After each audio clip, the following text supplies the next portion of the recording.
Starting off, we have Ben Affleck. Now J-Lo and Ben Affleck fell in love on the set of Gilgy in 2001. They then starred in another movie, Jersey Girl, in 2002, and that year Ben proposed to Jennifer, but the following year they postponed their wedding and announced their split in 2004. They went their separate ways and married other people and had children, but those marriages came to an end. Then in 2021 they were spotted together multiple times and photos were obtained of them kissing. They were spotted out together a lot, and in April 2022 the couple got engaged. The pair tied the knot in Las Vegas on July 16th in 2022 and then had a big ceremony with friends and family after. Everyone thought that fate brought this couple back together, but right now they're actually facing a lot of divorce rumors. Now the couple have been living apart and they're selling their joint $60 million house. Now it's also been said that the pair don't have a prenup, so that will make a prospective divorce interesting. Now with it appearing that this relationship has failed twice, I'm sure that Ben is tired of it. Next up is Ojani Noah.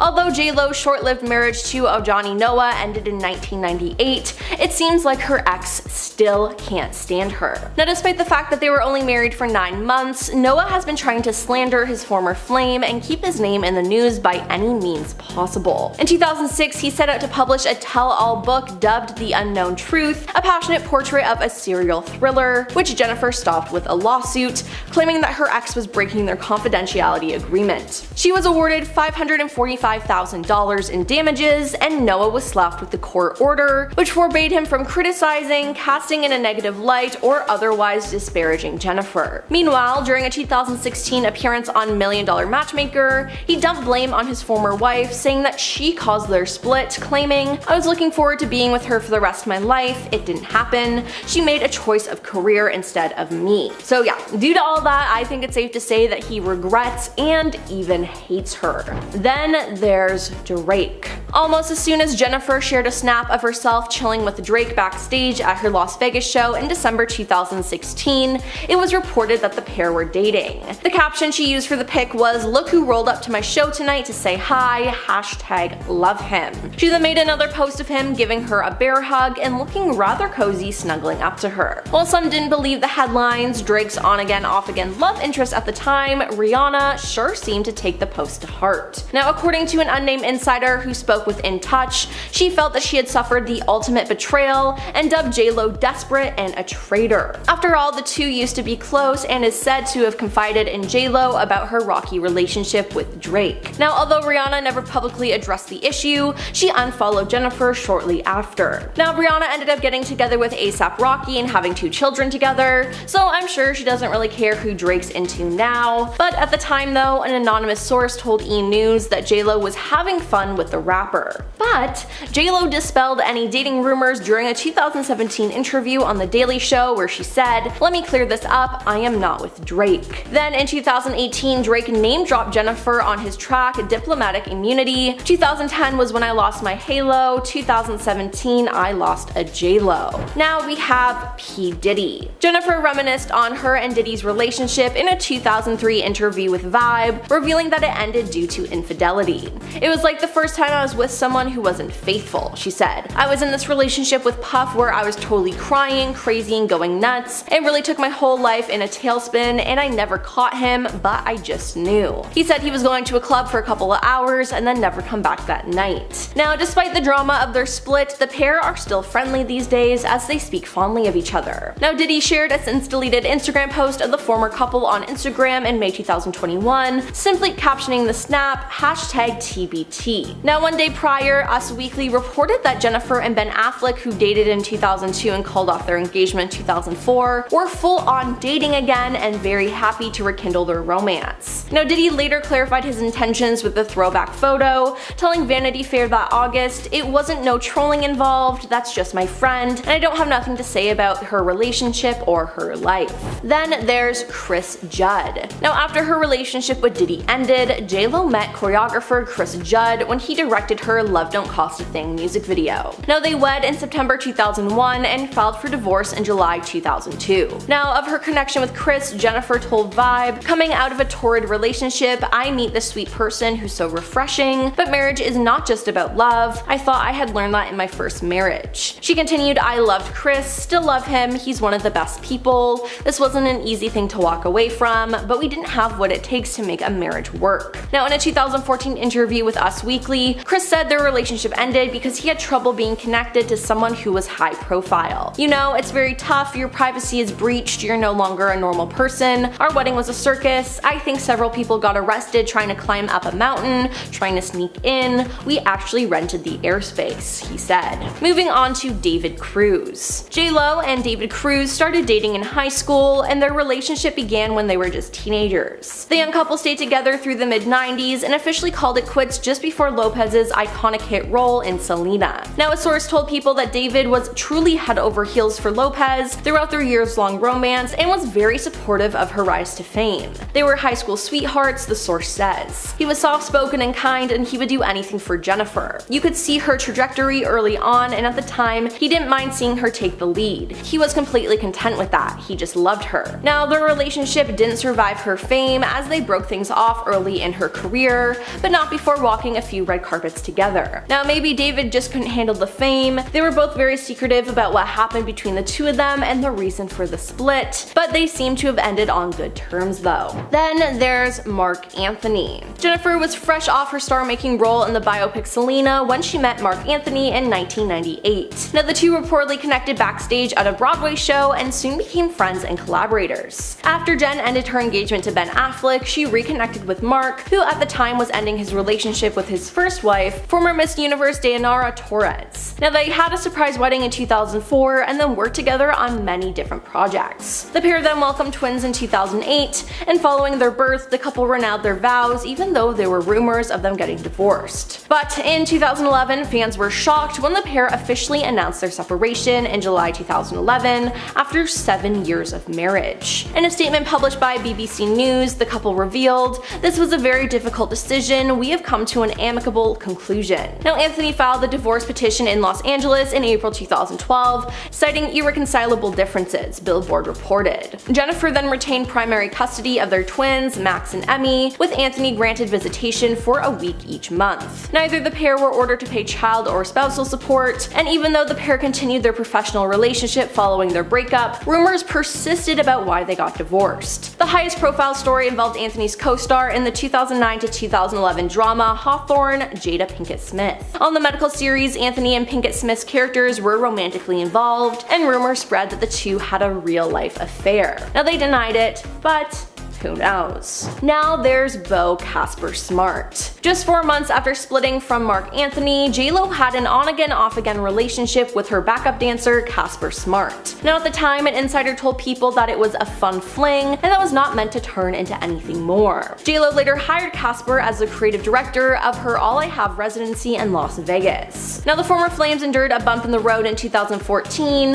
when a gossip site, The Dirty, claimed to have evidence that he had been exchanging photos and messages with a model. They went their separate ways in June that year, but continued with their on-again off-again relationship before splitting up for good in 2016. She kicked him out for good because he cheated on her and he got caught, a source told People. It happened 2 years ago and he promised he'd never do it again, and once he did, she was done. Now there weren't any hard feelings following their breakup, however. As Casper told Us Weekly in March 2017, Jennifer is like phenomenal.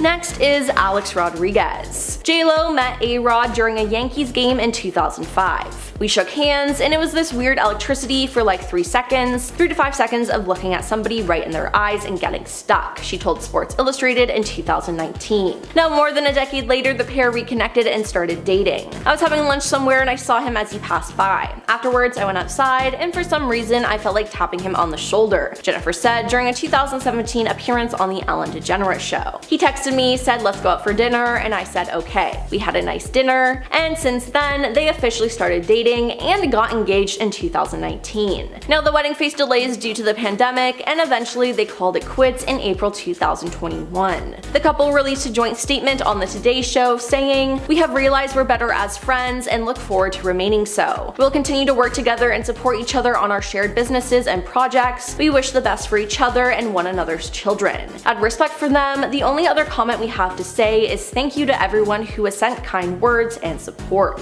And finally, we have Tommy Mottola. While this romance was never confirmed, it was rumored that Sony music executive Tommy Mottola briefly dated J-Lo after his divorce from Mariah Carey in 1998, which was the same year Jennifer divorced Noah. Now, Tommy attended the 1998 Grammy Awards alongside Jennifer, and soon after it was announced that she had signed a record deal with Sony. Now, this was said to be the start of Mariah Carey and Jennifer's rumored feud. Now, did Tommy try to be with her on purpose to get back at Mariah, or did he actually like J-Lo? I guess we'll never know.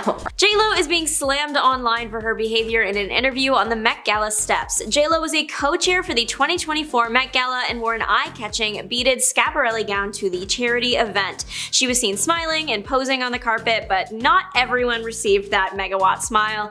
TikToker Annika Reed was present at the Met as an interviewer on the side. She was up close and personal with the stars and got some great shots of the celebs as they ascended the carpet. She was also close enough to ask celebs questions as they were heading up. And it seems not everyone was happy about that. As J-Lo was making her way past Reed, Reed shouted, "Who are you wearing tonight?" Pretty standard red carpet question, but J-Lo appeared less than impressed. With only a glance over, J-Lo responds with a quick Schiaparelli before continuing up. When Reed posted the video to her TikTok, the caption suggests she didn't mind J-Lo's response, but the comment section sure did. Many people calling J-Lo out for being rude. One person saying Reed receiving a rude J-Lo interaction was the J-Lo experience.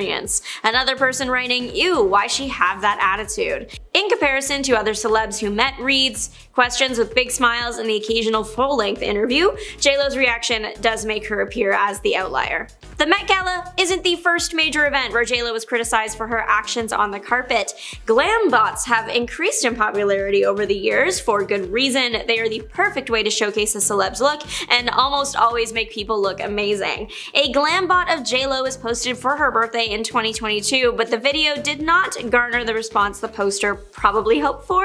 In the video, we can see Cole, the person who runs the glam bot, explaining to Jennifer as she walks up what is going to happen with the camera, just how it all works basically. Jennifer appears to be uninterested in what he's saying or distracted. From other people talking about red carpets, we know that they are pretty fast paced, kind of like go go go. So maybe J-Lo really had somewhere to be, or there was a big lineup so she was trying to keep a schedule. We never will know.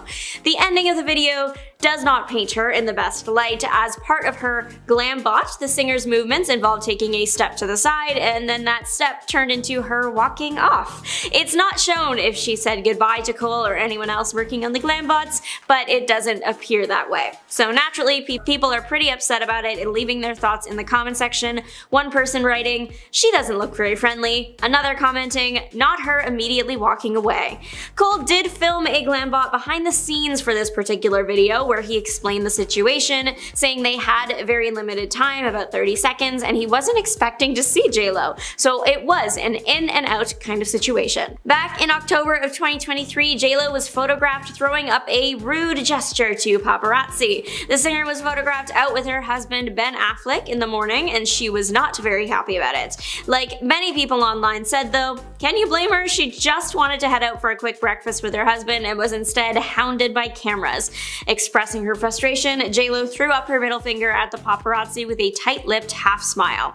The photo went viral online and the response was half and half. Some people said she was being rude and the behavior was unacceptable. Others were more forgiving towards the star, bringing up that even Hollywood stars deserve privacy and are real people too. It's unclear if J-Lo was prompted to do the action just because of the situation, or if something happened or was said to cause it. Jennifer Lopez attended the Grammys with new husband Ben Affleck in 2023, and the two were caught on camera looking less than pleased with each other. The X account Chicks in the Office posted a video of the couple with the caption, "Someone please check on Ben Affleck." The video posted was about 30 seconds and it features host Trevor Noah sitting beside the couple. Since he was seated directly next to them and talking, The couple either didn't realize the camera was on them, or the moment was a very believable bit. In the clip, you can see JLo speaking to Affleck in what looks like it could be a stern tone. As the camera gets closer, JLo lightly hits Affleck's chest before giving him a displeased look and turning away, looking frustrated. Affleck also is looking a bit disgruntled for the remainder of the video. Once Jennifer does turn around and realize where the camera is, she starts laughing and smiling again. Ben offers a little half smile, but mainly keeps a straight face. Interesting video of JLo seemingly flirting has made the rounds on social media. The video is weird, I don't know how else to put it. It's a heavily slowed down shot of JLo making a funny face towards someone behind her. The camera pans to someone who looks like a DJ. There are over 25,000 comments on the video, and lots of them are saying JLo is flirting with the person. One person writing, "So disrespectful, poor Ben." The video was posted in May of last year, and people are also up in arms about this video since JLo is standing directly beside her future husband Ben Affleck. Other angles of the moment show JLo jamming out to the music. Even Ben offered a little shuffle, and that's when JLo looked the DJ's way. The clip is from the premiere of JLo's 2023 movie, The Mother. JLo went viral when on-set footage resurfaced of her spitting gum into an assistant's hand. The video was taken about 6 years ago now, and yet it still causes a stir every once in a while. Reposted all across the internet, the 20-second video shows JLo, presumably on the set of a TV or film. I'm guessing that the cameras are about to roll, but JLo is chewing gum. The method of choice chosen to get rid of that gum in the situation appears to be spitting it directly in someone's hand. After the video went viral, again, people started pointing out that they are on a street and a major movie set. A trash can has to be nearby, or at least a tissue. Some people have commented on the clip when it was posted to a TikTok page, pointing out that JLo has a purse in her hand. Were there no tissues in there?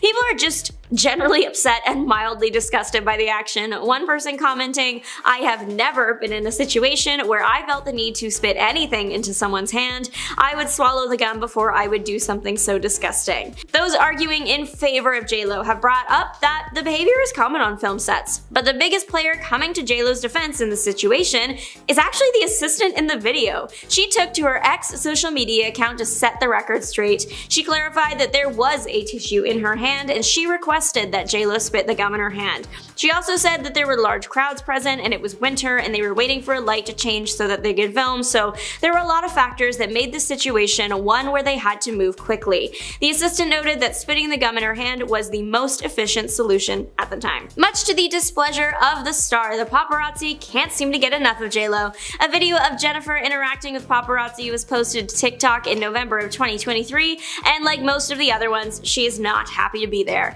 At the start of this video, we can hear the pop in question congratulate her and Ben. From that, and when this video was posted, I'm assuming the congratulations were about the pair's wedding a few months prior. Though the pop is trying to speak positively, JLo is still quite upset being followed around.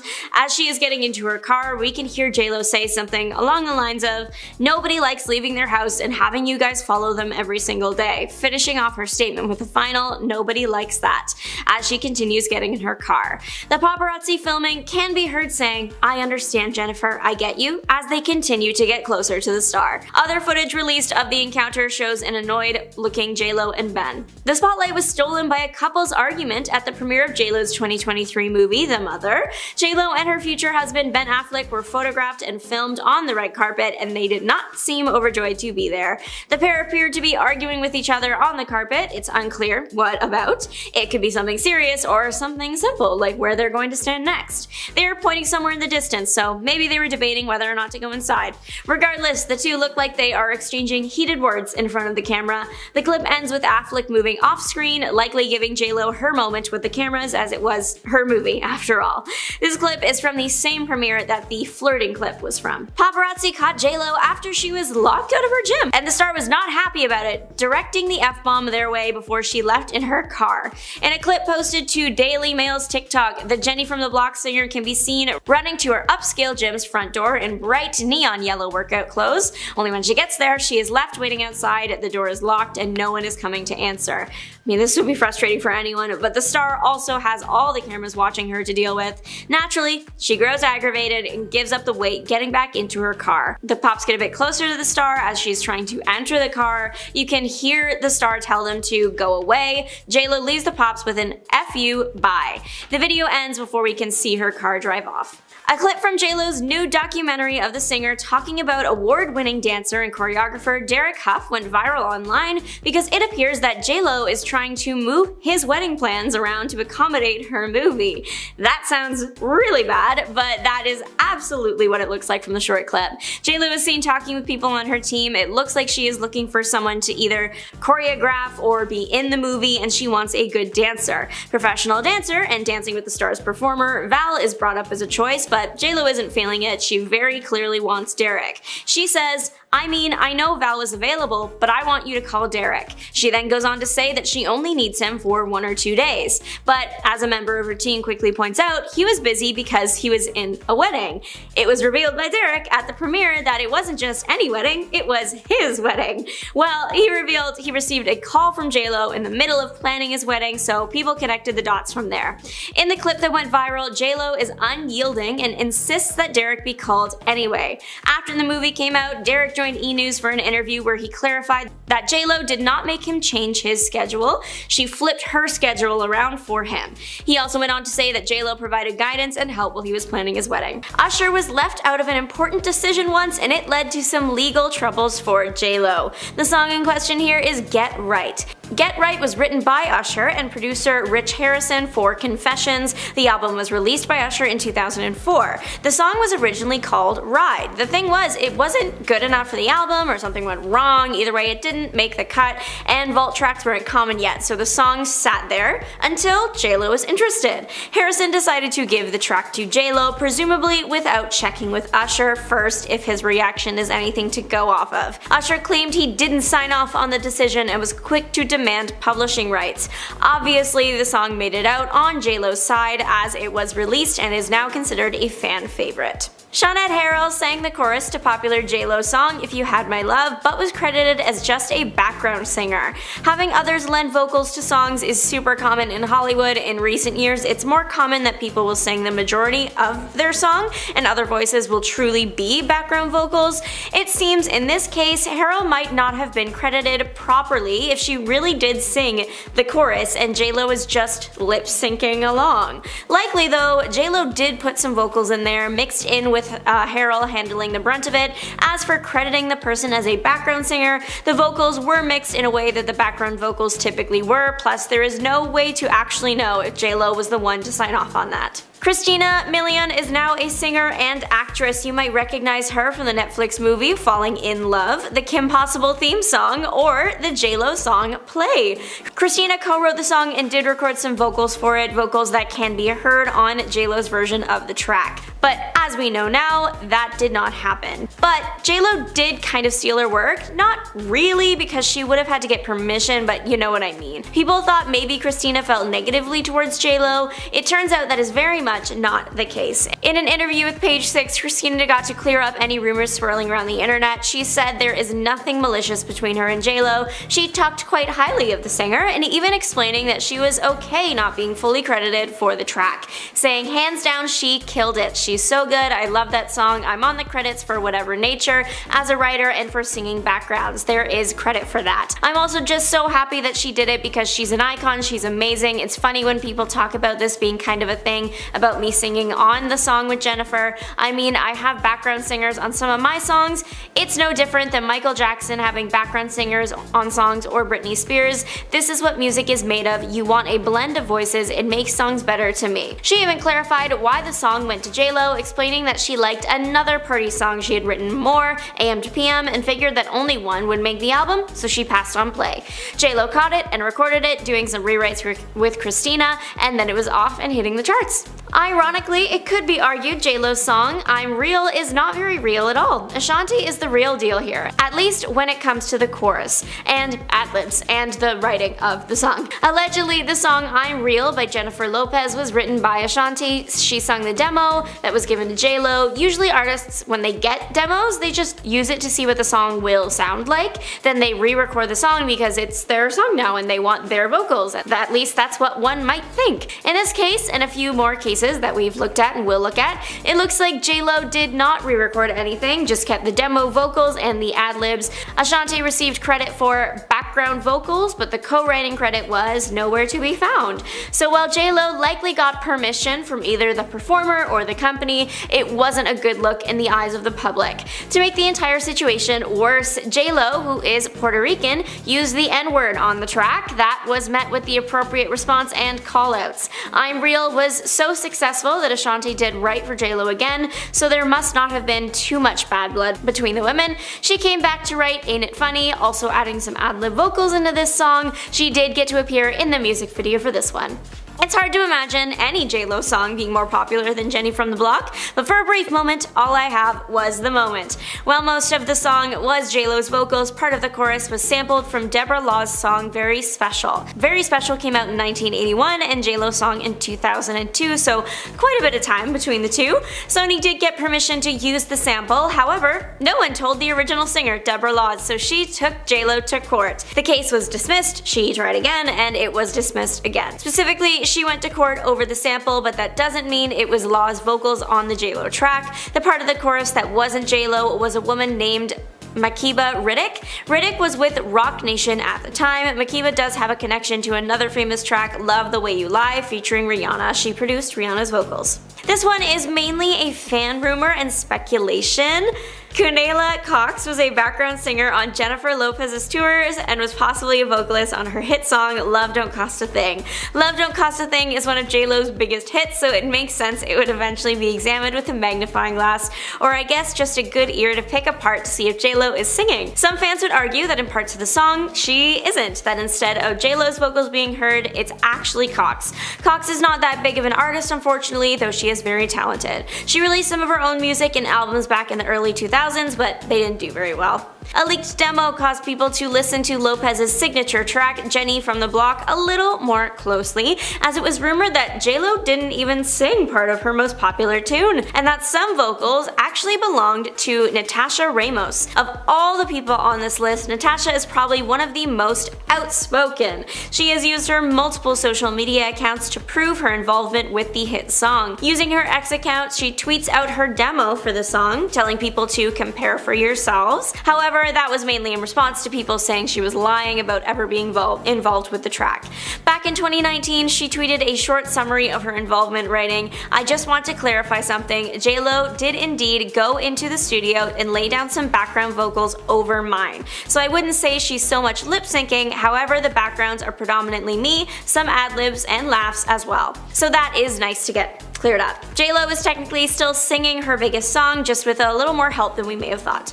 Social media star Samantha Barbash was the inspiration behind the critically acclaimed film Hustlers, produced and starring Jennifer Lopez. Samantha, however, does not appreciate the film and actually sued J-Lo and her company for defamation. Samantha shared her perspective on the situation in an interview with TMZ. She said, "They basically stole my story. I wouldn't sign my rights away. I wasn't giving away my film and TV rights for peanuts. J-Lo doesn't work for free, why would I?" Further claiming that 87% of the film made was wrong. Samantha's case was ultimately dismissed. Brandy might have been the one mad at J-Lo for taking her song, but she has also now accidentally, maybe purposely, roped herself into the feud between Mariah Carey and J-Lo.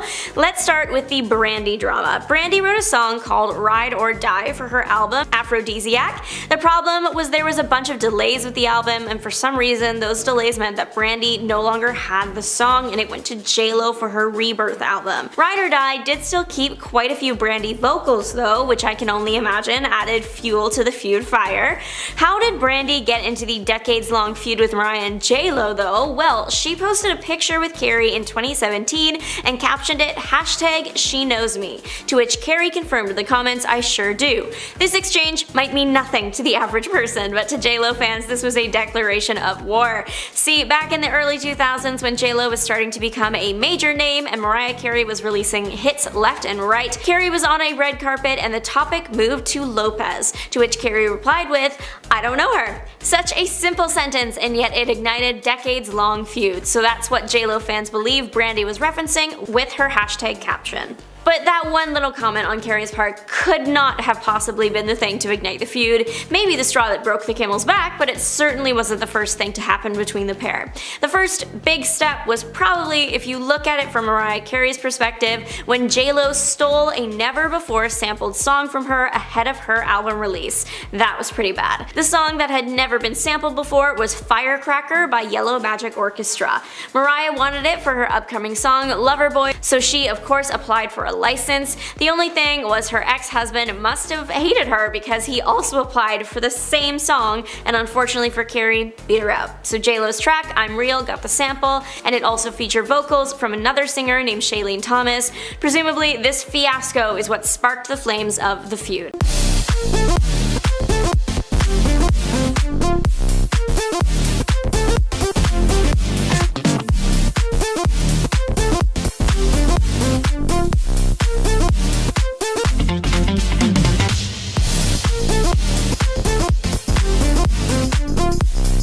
So, for starters, J-Lo is pressuring him to do things. Now, sure, to a lot of folks it might be clear that J-Lo and Ben Affleck are blended family goals with their ex-spouses. They ensure their 5 children feel close and safe with everyone in their large family, and it seems like they're kind of antsy about welcoming another member into the family. Yeah, reportedly, they want another child together. Now, while J-Lo has repeated the sentiment for quite some time, soon after she and Ben got back together, insiders claimed that she's got baby fever, and she's talking about it non-stop. A source recently told Life and Style via Yahoo that she's been trying to convince Ben to welcome another baby via surrogacy, and recently she finally got him to cave in. Apparently, according to our source, she nagged him until he went along with it. Ben was completely happy with the blended family they already have, but he loves kids. That's why he agreed to having another. At the end of the day, he wants Jennifer to be happy. Ooh, that doesn't sound like a healthy situation. A baby isn't just an accessory, it's a commitment, and definitely not something you should be nagged into doing. Also, he wants a more low-key life. Like,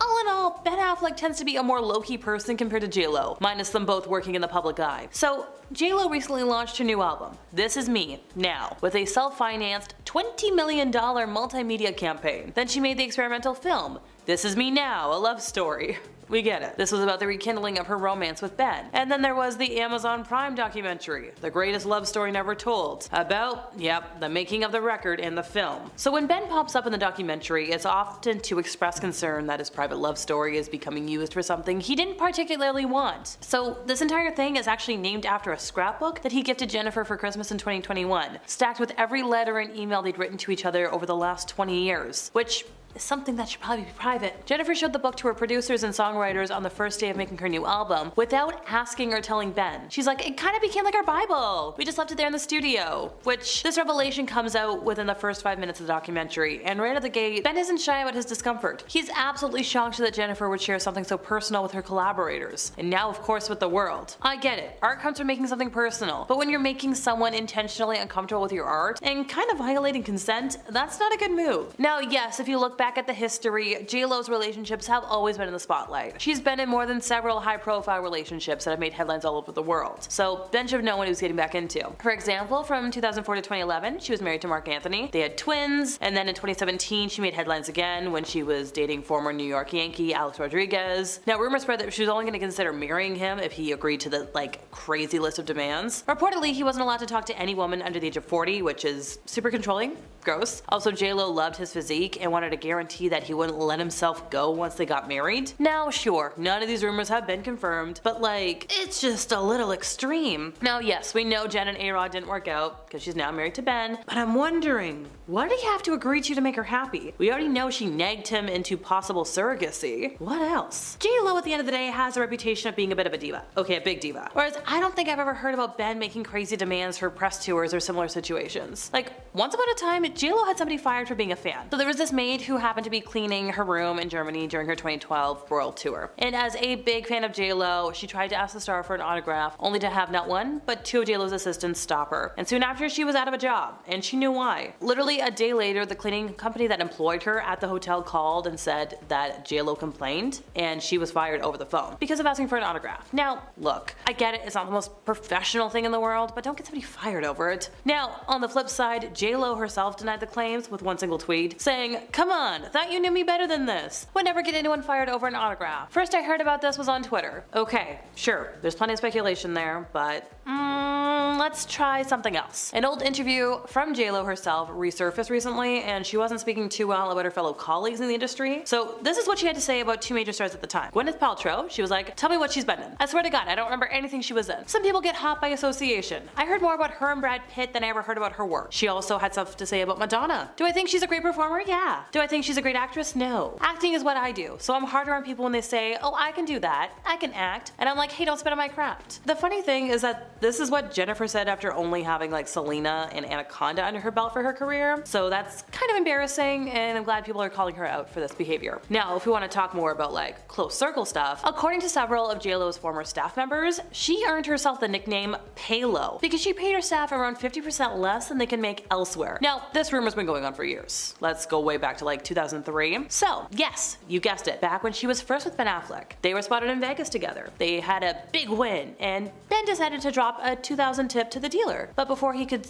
tip the generous reward, JLo snatched up the cash and swapped it for $200. So, does JLo have a reason for paying her staff so little? She's like, I had to work hard to earn my money. So should everybody else. Yeah, that's embarrassing for her. If she had to work hard to earn her money, shouldn't she try to make it easier for others since she knows how hard it is? She just seems so entitled, and that's just gross. Don't worry, we got more. Let's go back 1 year from that. 2002. She's starring in the romantic comedy Made in Manhattan. She's traveling all over the world promoting this romantic comedy. It's amazing, it's great, it's wonderful. And when she landed in London, she had people talking non-stop about her demands. But promoting the movie, she had a very interesting encounter with hotel staff. So she stayed at the Metropolitan Hotel, and that's where we started seeing the signs of her being a major diva. The hotel staff was kind of astounded by her lavish and extravagant demands because it reached new levels for them. Apparently, she requested that the hotel staff had to provide her with thousands of pounds of lemon-scented candles. Also, like, she needed limousines to escort her only like 200 yards away because couldn't do anything, had to travel in style, can't walk on the sidewalk. Let's go back more to,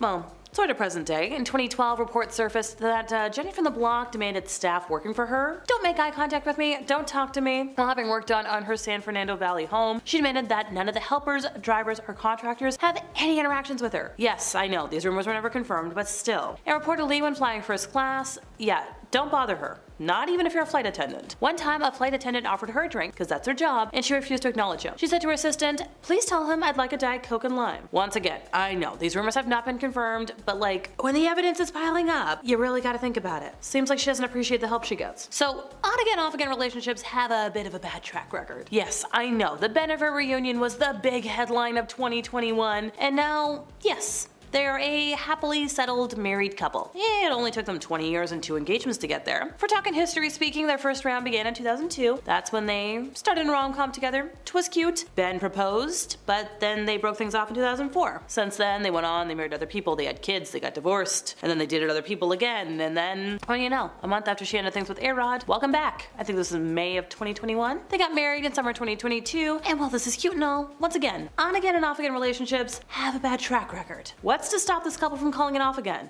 Especially when you look at everything else we've talked about today. And finally, look, I know, I've already mentioned the documentary today, the This Is Me Now, the love story, but some fans who watched it afterwards had to take to social media to call out Jen for her lies. Yeah, now we're not saying the love story is fake. That's true. But in one scene, JLo poses in the mirror of her personal gym as she shakes out her hair and reminisces about her childhood in the Bronx. She said, I like taking my hair out like this. It reminds me like when I was 16 in the Bronx, running up and down the block, crazy little girl who used to be effing wild and no limits, all dreams. However, TikTok user Photos by Angela slammed the star in a series of videos as she claimed to have gone to the same Catholic high school as JLo and accused her of lying about her experience living in the Bronx. She said, we both attended an all-girls high school in an Irish and Italian neighborhood, so you weren't running up and down the block. And this isn't the only lie. JLo has long been accused of not actually singing on her albums, and singer Natasha Ramos actually took to TikTok to shed light on the rumor. Now Natasha, who has a voice very similar to JLo's, was hired to sing the demo of Jenny from the Block, and the production team liked her voice so much that they asked her to record 5 more songs for the album. This Is Me Then? Yeah, what do you know?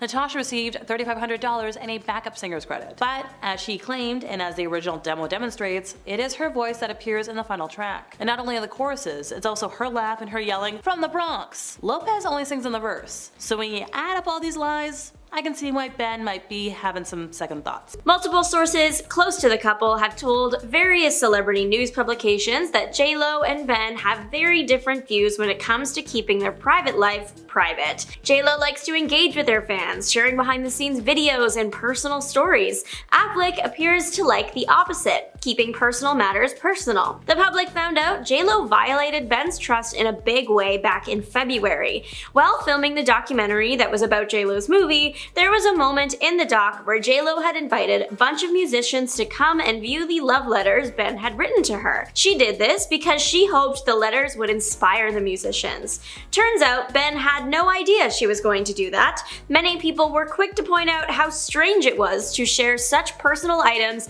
especially since the person who wrote them had no idea it was happening. Ben did appear taken aback, but acknowledged that if JLo was going to name the film The Greatest Love Story Never Told, maybe the letters about that love should be in it. In more recent appearances, JLo and Ben seem to be flying solo more than usual. Currently, the two megastars are each working on separate projects. JLo was in New York for a while to film Kiss of a Spider-Woman, as well as promote and walk some carpets for her upcoming film Atlas. Plus, she was co-chairing the Met Gala. She's a very busy woman. One would think, though, that her husband, Ben, would want to support his wife while she co-chaired the biggest fashion event of the year, but he was nowhere to be found. Maybe he wasn't invited, or he had other filming scheduling conflicts, or he wanted to wear a black suit but didn't want to get roasted for it. We will never know. Affleck has been filming a new movie, the sequel to his 2016 film The Accountant, for the past couple months. It's likely he would have been filming right around Met Gala time. We know that Ben prefers to not be in the spotlight much. Perhaps the actor just didn't want to step onto such a big carpet because he is not one to enjoy the attention the way Jennifer does.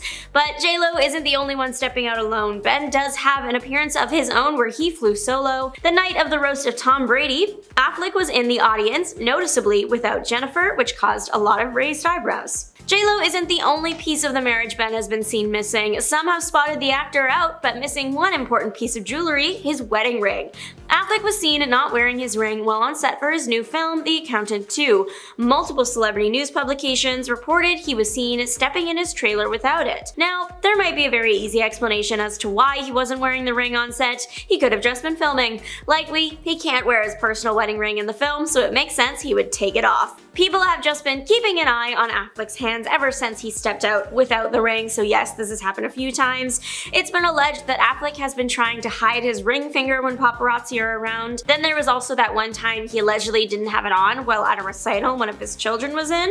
Is there a possibility that his ring was getting clean? Of course, but fans are still skeptical of the situation. JLo seems to consistently be wearing hers. The couple have been spotted sharing tension-filled conversations in public multiple times. Maybe the Batman actor has had enough, especially if he is the type to value his privacy. The most public possible disagreement between the couple happened at the Grammys. The moment has been immortalized on the social media platform X by user Chicks in the Office. They posted a video of the moment with the caption, "Someone please check on Ben Affleck." The video, it's about 30 seconds long, and it features host Trevor Noah sitting beside the couple. Trevor Noah was directly beside the couple and actively hosting the Grammys at the time the couple was having the disagreement in the clip. Maybe they didn't notice the cameras were on yet or something. Maybe it was a bit. In the clip, you can see JLo speaking to Affleck in a way that looks like it could be a bit of a stern tone.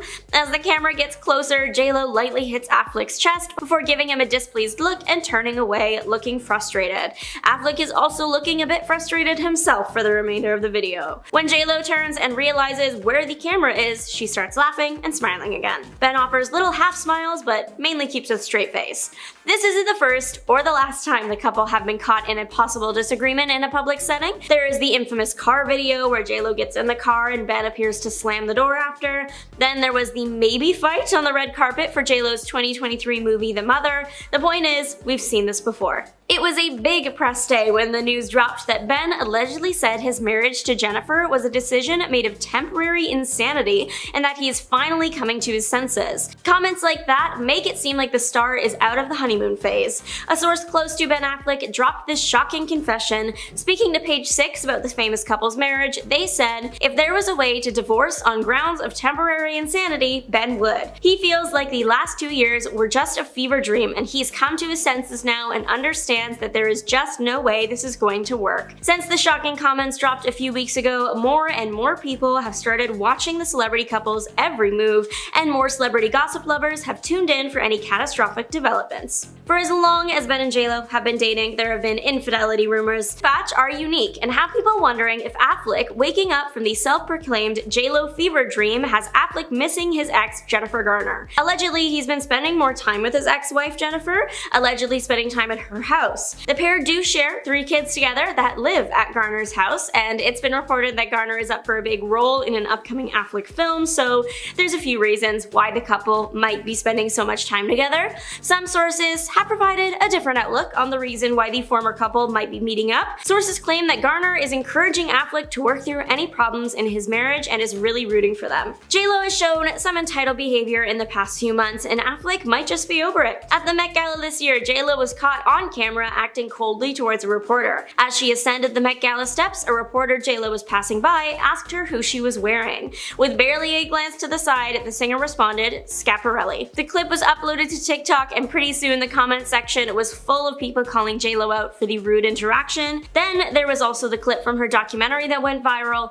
In it, we can see JLo talking with members of her team about her movie. A choreographer is needed, and JLo wants the best of the best, Derek Huff. Only he isn't available because he is in a wedding right around the time when JLo would need him. It came out later, when the clip was viral, that the wedding he was in was his own wedding. People were quick to call JLo out for acting entitled and appearing to push Derek to focus on her film when he should focus on his wedding. Later, Derek revealed that JLo actually changed her own schedule around to accommodate him and not the other way around. JLo's behavior towards those working in the service industry and her demands might have Affleck questioning his relationship. Multiple people have shared their encounters serving JLo in some way, and most stories share something in common: JLo is not fun. One former casino employee claimed in a video uploaded to TikTok that JLo would either encourage Affleck to leave smaller tips for employees, or if he still left something big, circle back later to exchange the tip for something smaller. In one particular instance of this, Affleck was present when it happened and allegedly looked mortified. JLo also allegedly has a rule that she does not want any female flight attendants on her flights. However, that is likely because her last husband cheated on her with a flight attendant. JLo's summer tour may have been causing strain on the couple's relationship, at least that's what some have gathered based on the statement released regarding the tour's cancellation. JLo just shocked many of her fans when she announced she was canceling her This Is Me Now tour live. What makes the cancellation even more shocking is how close it happened to the official start date. It was supposed to start June 26 and carry out through the summer, with the singer visiting major cities throughout the US and Canada. It's shocking for an artist to cancel a tour like this so close to that start date. Typically by this point, many of the tour preparations would be in the final stages of completion, people would already be hired, so what happened? A source revealed to People that JLo is devastated to call off the shows. They further shared some details about JLo's personal life that might have led to the cancellation, saying, "Life is a lot right now. As sad as she was to cancel the tour, she's also relieved. She needs to take care of herself. The decision was something that her team encouraged. Everyone is supportive of her focusing on family right now." An additional statement on the singer's website echoes this. The bit about focusing on her family life is what celebrity gossip lovers have focused on, many wondering what this might be implying about her relationship with Ben. Was the singer focusing too much on the show or spending too much time in rehearsals? It's a shame the tour had to be cancelled, especially since JLo seemed so excited about it and was even making plans to bring her children along for the July portion. JLo did release her own statement about the situation on her website, writing, "I am completely heartsick and devastated about letting you down. Please know that I wouldn't do this if I didn't feel it was absolutely necessary. I promise you I will make it up to you and we will all be together again. I love you all so much. Until next time." Rumors have been circulating for the past few weeks that Affleck has moved out of his and JLo's home and into a rental. Is the Batman star tired of living with his wife? The rental mansion in question is reported to be incredibly expensive at $100,000 a month, but that might be nothing to the actor though, with his net worth reported to be somewhere around $150 million. The house, it's massive at 10,000 square feet. Though the price tag might seem steep, apparently the house really used to be rented at $300,000 a month, so Ben is actually getting a deal here. Rumors have been surrounding this house and the actor for weeks now. Allegedly, the home in question is very close to where his children would be, which means it's very close to his ex, Jennifer Garner's house. Garner allegedly visits Ben at the home, Pop's waiting outside the house once caught a couple snaps of her. More recently, it seems J-Lo has visited the home, but didn't stay long. The Daily Mail reported that the couple attended Ben's daughter's graduation party and afterward drove off together to Ben's rental. However, allegedly J-Lo didn't stick around once they got there, getting out of one car and then swiftly in another and driving away. A move that has definitely caused confusion for outside observers. Since this moment, it's come out that though the couple wore big smiles in the photos going into and out of the event, inside they were a bit cold to each other. So Jennifer recently launched a new album, This Is Me Now, with a self-financed $20 million multimedia campaign. Then you've also got the experimental film, This Is Me Now, a love story, all about the rekindling of her romance with Ben. And then there was the Prime documentary, The Greatest Love Story Never Told, which is about the making of the record and the film. If this is sounding repetitive and excessive, it is. So when Ben pops up in the documentary, it's to express concern that his private love story is becoming used for something he didn't particularly want. So this whole media spectacle is actually named after a scrapbook that Ben gifted Jennifer for Christmas, like ages ago, stacked with every letter and email they'd written to each other over the last 20 years. Now Jennifer showed the book to her producers and songwriters on the first day of making this new album, but she did it without asking or telling Ben. She's like, oh, it was just like our Bible, we left it in the studio. Now this revelation comes within the first 5 minutes of the doc. And right out of the gate, Ben is not shy about his discomfort. He is absolutely shocked that Jennifer would share something so personal with her collaborators. And now, of course, with the whole wide world, it's quite clear that J-Lo and Ben are like kind of blended family. So one thing that's cute is that J-Lo and Ben are kind of blended family goals. They've got their ex-spouses that are happy, and it also seems like they're kind of antsy about welcoming another member to the family. Yeah, apparently they want a kid together. Now, well, J-Lo has repeated this sentiment for quite some time. Soon after she and Ben got together, well, sure, some insiders claim that she's got baby fever. She's talking about it nonstop. But then also, she's just trying to convince Ben to welcome this baby via surrogacy. And recently, apparently, she got him to cave in. Somebody was like, yeah, she nagged him until he went along with it. Which, not a good move. A baby isn't an accessory. It's a commitment and not something you should be nagged into doing. And it's not going to save your marriage. During their last outing together, the pair appeared super strained, with neither of them cracking a smile as they grabbed lunch together. They've appeared tense during a lot of their previous outings, including when they were embroiled in quite a heated discussion during their St. Bart's getaway. Just months earlier than this, back in September, Jen was seen looking very, very tense as she sat in the passenger seat of a car near Ben as they drove around LA. I'm all for a pap walk, but look happy, guys. They also raised eyebrows when they were seen attending the premiere of The Mother. In a very awkward moment while posing on the red carpet, Jen had a big frown on her face, and she was gesturing to Ben, and he looked angry. Yes, a lip reader did clarify that it wasn't an argument, but super awkward. After this, they soon reverted to Hollywood mode. They had these big grins, big kisses, but it's giving cover up. So when you look at J-Lo, most of her relationships, if not all of them, have always been in the spotlight. She's been in all these high-profile relationships, and they've made headlines all over the world. So let's pick one, 2017, when she was dating former New York Yankee Alex Rodriguez. Now, rumors spread that she would only consider marrying him if he agreed to a list of demands. What were these? Well, you can't talk to any woman under 40, which, why? Ew. Also, J-Lo loved his physique and wanted a guarantee that he won't let himself go once they get married. Now, we know those two didn't work out. She's with Ben, but what rules did Ben have to agree to get back to this relationship? Because if she had that much control over her previous relationships, I don't think she's giving it up anytime soon. And that's not it. So lately, multiple reports claim Ben and Jen are living apart, which has been confirmed by multiple sources and in multiple outlets. First off, TMZ, May 16th, they're Ben's been staying at a Brentwood home all by himself. And then J-Lo was seen house hunting in Beverly Hills without Ben and set with some gal pals, which feels very obvious and spiteful. Now, one insider said he's focusing on his work and his kids, but he's already moved out. They'll likely have to sell the dream house they spent 2 years searching for. Now, it's only been a year since these guys bought this $60 million mansion. It's called an estate. That's how big this place is. So if J-Lo is just house hunting on her own, red flag. So just recently, J.Lo was asked point blank about the truth behind the divorce rumors. This was during a press conference for Atlas, her new Netflix movie. And after briefly laughing it off, she leaned in and was like, "You know better than that." Completely dodging the question, but it's like, we want to know. Her co-star, Simu Liu, also scolded the question, saying into the mic, "Come on, don't come in here with that," which prompted not one, but like a couple of double looks from folks online who think there might be more to that duo. Lopez was also solo for her co-chairing duties at the Met Gala, with a lot of folks surprised that like Ben would skip such a huge event. Co-hosting the Met Gala is a huge deal. Ben is said to have been working, he's too busy. But then he was on his own while appearing at the roast of Tom Brady, which was also May 5th, the night before the Met Gala. So like, you're too busy, but you're doing other social things? What did Jen tell him to do? A March 19th post about red flags from relationship coach Elena Marsak went viral after it was revealed that J.Lo had pressed like. The post in question read, "You cannot build a healthy relationship with somebody who lacks integrity and emotional safety, doesn't respect your time, doesn't think it's important to call or text back in a respectable time frame, lacks effective communication skills," and what was the other thing? Oh right, doesn't know who they are or what they want. Which seems like she's kind of subtweeting that. The caption added, "You can't build a relationship with someone who is disconnected from themselves. We can't expect someone to see us when we can't even see them. Getting in a relationship is the easy part.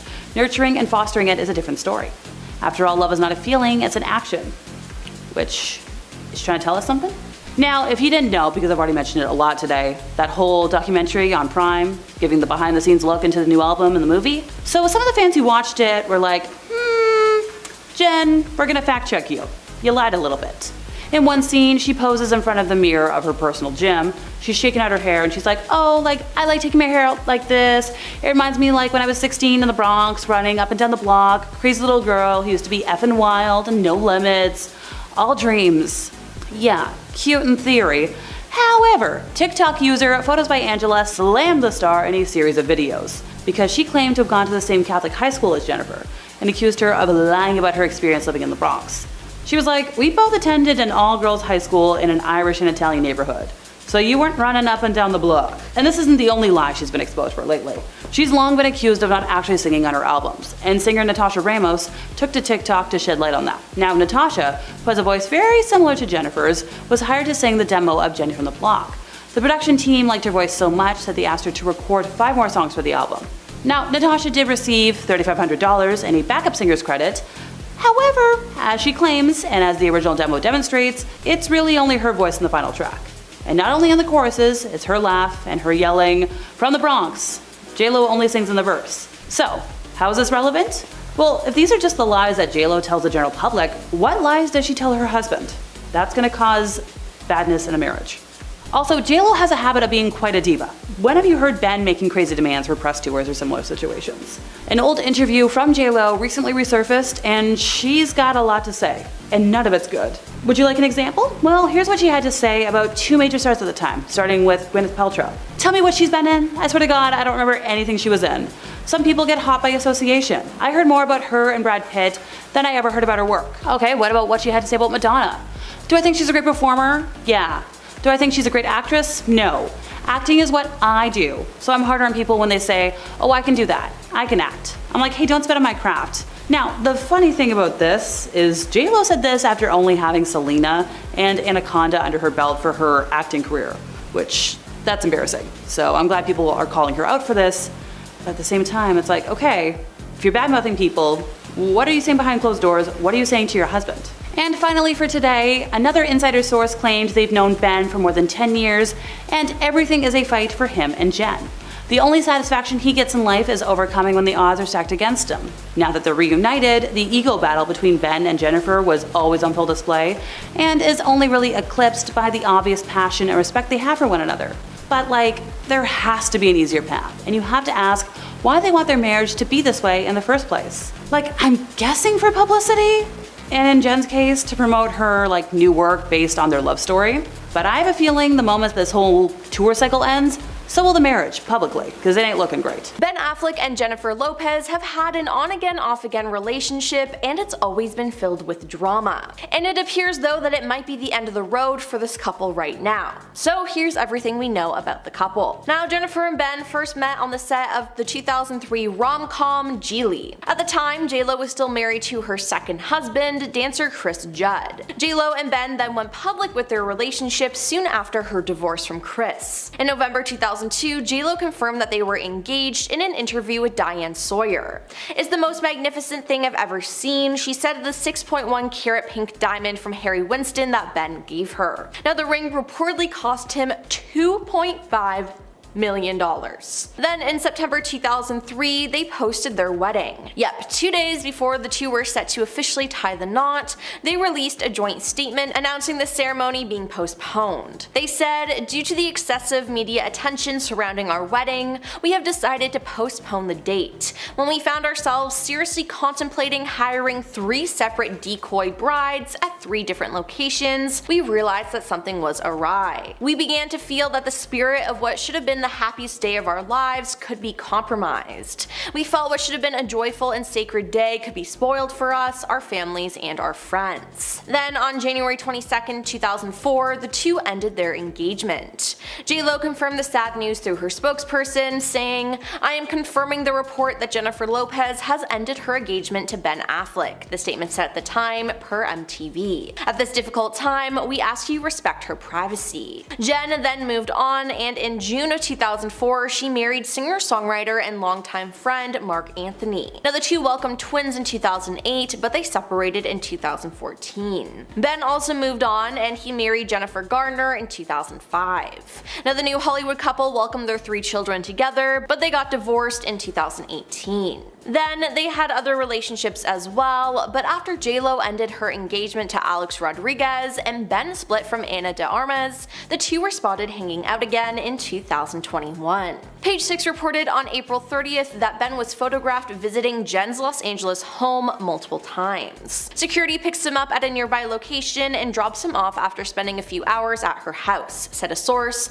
who insisted on the platonic nature of Ben's visits. "They are friends," the insider said. "They've never not been." But that wasn't exactly the case, as Ben and Jen then started hanging out more frequently and began dating again.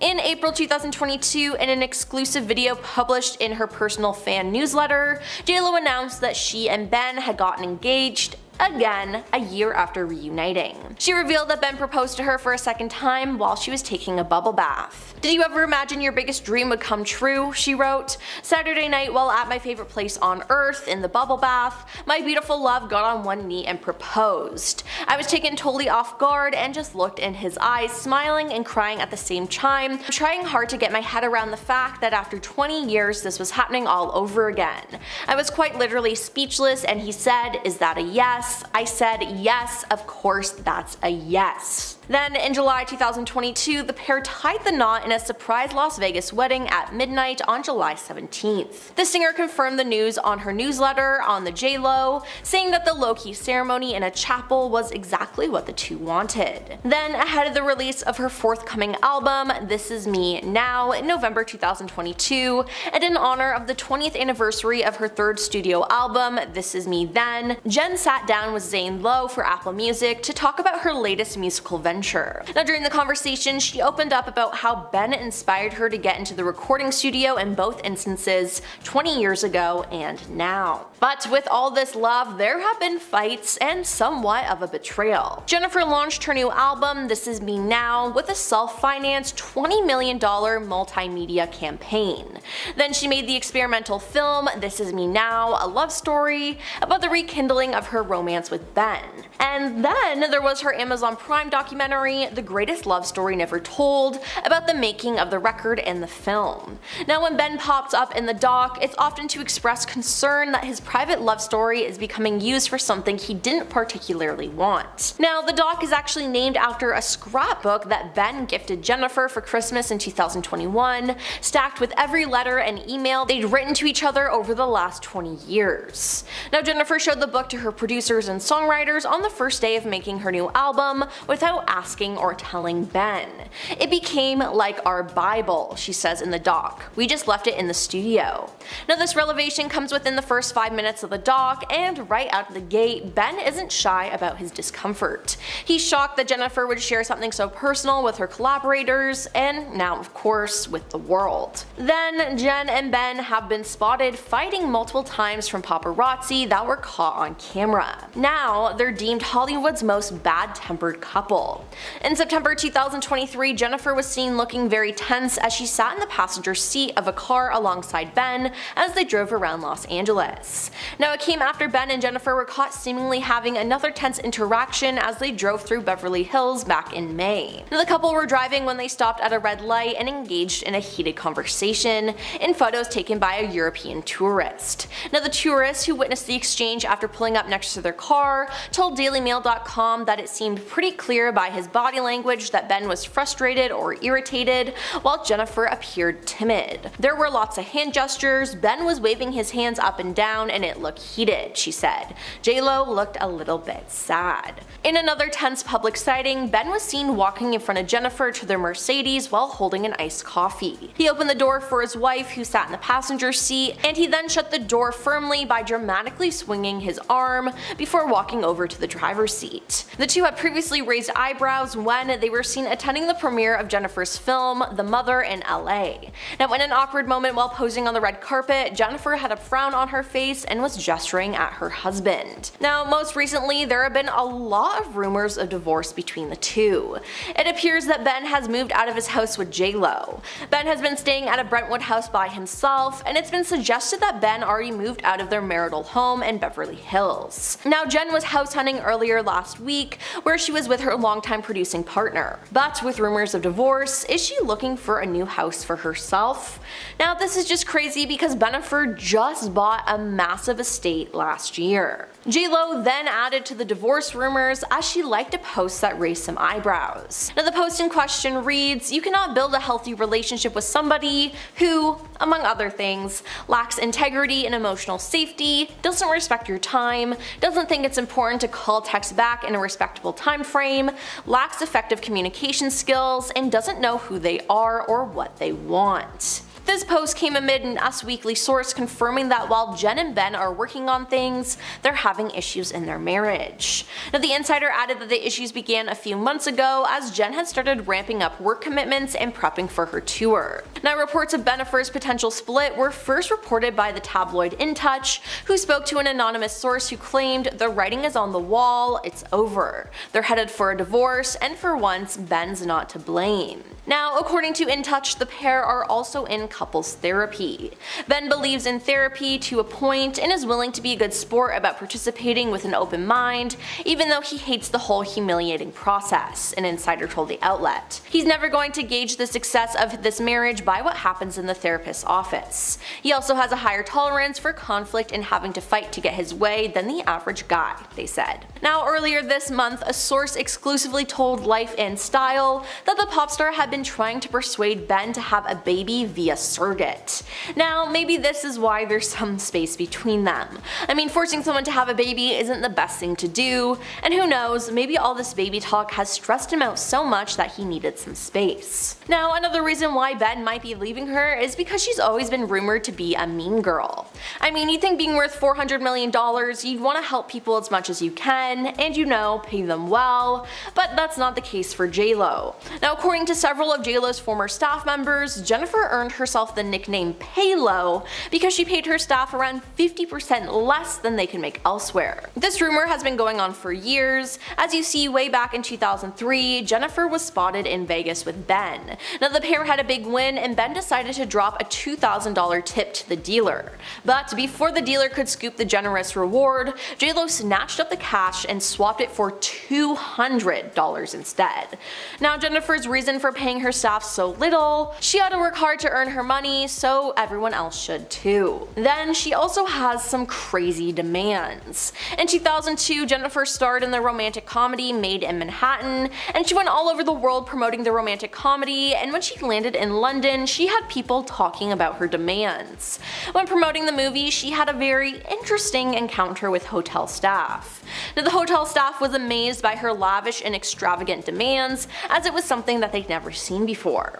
Apparently, she requested the hotel staff to provide her with thousands of pounds of lemon-scented candles. Not to mention, she only travels in style when it's a short distance. She had 7 limousines escort her to lunch at the Dorchester, only 200 yards away. And then in 2012, it was reported that she had a maid fired from her job, although she reportedly denies it. Now, Jennifer was staying at the Melia Dusseldorf in Germany, and a maid working at the hotel, Prey Doja, approached the diva's room to get an autograph. She spoke with JLo's assistant, who denied her, and the next morning, Prey was fired. And reportedly, when flying first class, she doesn't like anyone to bother her, even a flight attendant. One time, a flight attendant offered her a drink, and she refused to acknowledge him. She said to her assistant, "Please tell him I'd like a Diet Coke and lime."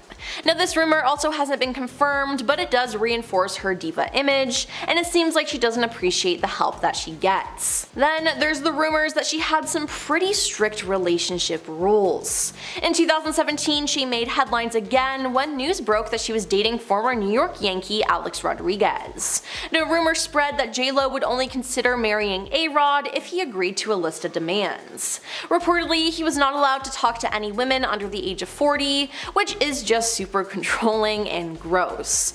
Additionally, JLo loved his physique and wanted a guarantee that he wouldn't let himself go once they got married.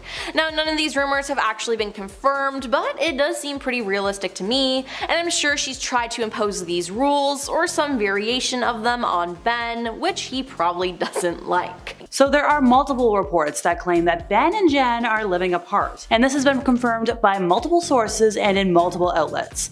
So for starters, TMZ reported on May 16th that Ben has been staying at a Brentwood home all by himself. Like, I get wanting space to focus when you're on a job, and he is currently working on a movie, but the timing's kind of iffy. This was confirmed by US Weekly later that same day, and then on May 19th, an Entertainment Tonight source claimed, "They have been staying in separate homes and the tension has been high." So Jen, mother of 2, was seen house hunting in Beverly Hills without Ben, and instead with some gal pals. And anyone who has been through a breakup knows that you really need your girls for support and clear decision making when big bad things happen. The source said he's been focusing on his work and his kids now. Ben has already moved out, and they'll likely have to sell the dream house they spent 2 years searching for. Now, it's only been like a year since the duo bought the $60.85 million, 460,000 square foot mansion that they currently own. The home is referred to as the Wallingford Estate, and it sits on a 5-acre property and boasts 12 bedrooms, 24 bathrooms. That's a lot of real estate to get rid of. So insiders have been claiming that these guys are on 2 different pages. Sources are remaining cryptic about why, we're having some marriage problems. In Touch's insider claims that Bennifer said they'd matured and learned from their mistakes, but some of the bigger issues that tore them apart the first time remain the same. Now, this insider also claims the couple has never stopped loving each other, but she can't control him and he can't change her. So the writing is on the wall. It's over. They're headed for a divorce, and for once, Ben's not to blame. If you're wondering what I meant there, I'll elaborate. So back when he broke up with Jennifer Garner, he was on the Howard Stern show, and he said despite our mutual respect for one another, our marriage didn't work. And we tried for a period of time to stay together for the kids. And he's like, and you know what? We probably would have ended up at each other's throats. I'd probably still be drinking, which is, part of why I started drinking booze, because I was trapped. Now, he did backtrack. He went, he was like, okay, I didn't mean it towards her, but Nowadays, he's become a little more guarded after that misquote because, his comments were a little misconstrued. He's like, the point I was trying to make was a sad one. Look, obviously everyone took all these exclusive reports with a grain of salt. In Touch is the type of gossip rag that reported Jennifer Aniston was pregnant like every other week for nearly 20 years, and their anonymous sources aren't exactly, reliable. But then when we've got the other outlets hopping on the bandwagon, So meanwhile, US Weekly spoke to someone who said, these guys started having issues a few months ago when Jen was ramping up work commitments and prepping for her tour because she's very focused on work. And once again, 2 different pages. Also, the same source told People, these guys didn't spend Mother's Day together. Yikes. So, Jennifer liked to post on Instagram about unhealthy relationships. It was a March 19th post, and it was from relationship coach Lena Marsak, and this went viral. The post in question reads, "You cannot build a healthy relationship with somebody who lacks integrity and emotional safety, doesn't respect your time, doesn't think it's important to call or text back in a respectable time frame, lacks effective communication skills, and doesn't know who they are or what they want." The caption added, you can't do that. We can't expect someone to see us when we can't even see themselves. Getting in a relationship is the easy part. Nurturing and fostering it is a different story. After all, love is not a feeling, it's an action. So fans have pointed out that the pair have been spending a lot of time apart lately and attending events without each other. For example, Jen was pictured stepping out without Ben recently. She was seen in a casual sporty look as she arrived at a dance studio in LA, and she was with her crew, but no sign of her husband.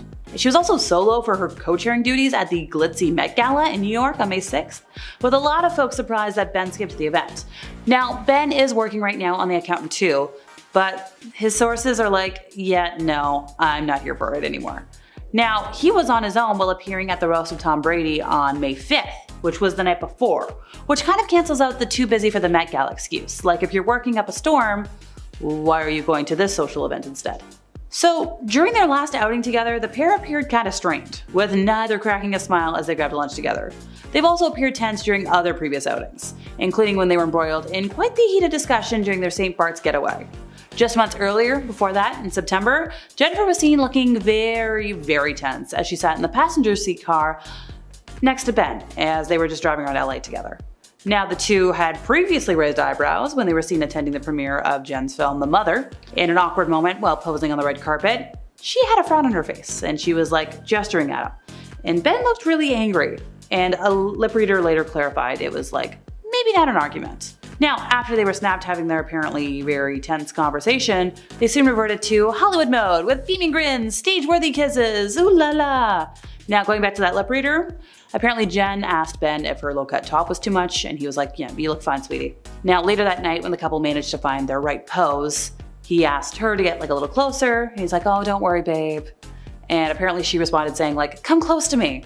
So I don't know, it just seems all a little put on.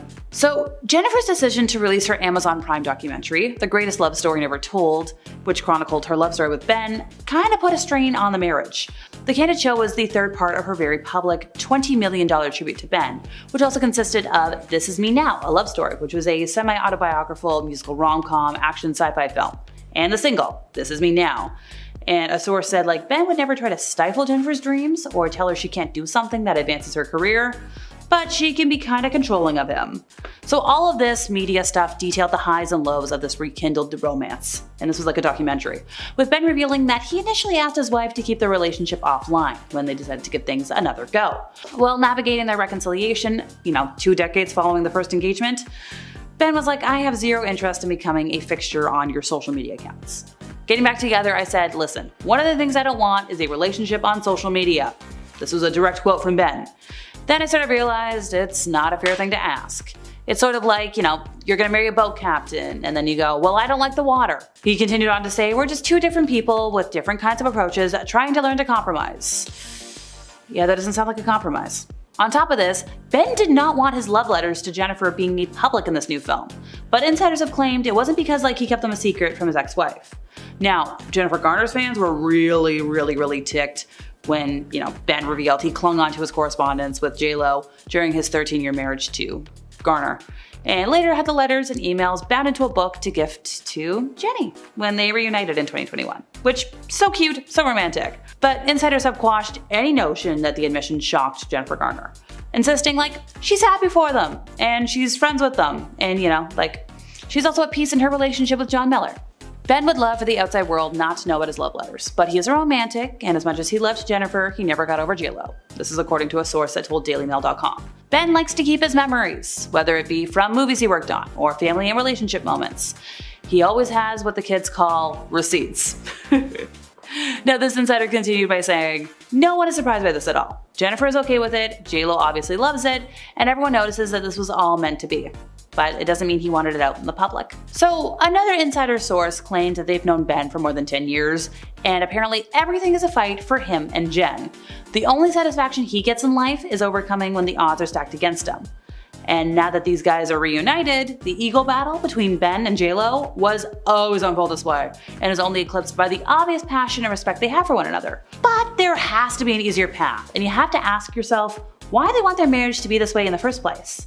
I'm guessing for publicity, and in J-Lo's case, to promote her new work based on their love story. I have a feeling the moment this new tour cycle ends, so will the marriage. Publicly. Alright, here's another thing. Deja vu.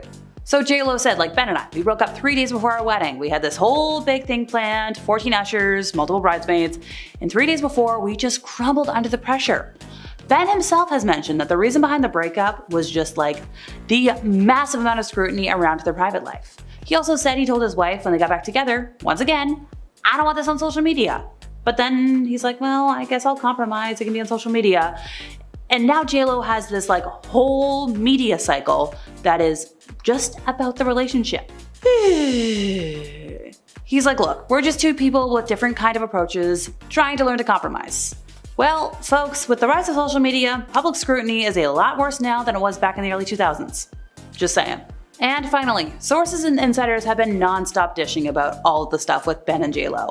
And the latest from Page 6 is kind of a lot, which is why I left it till the end.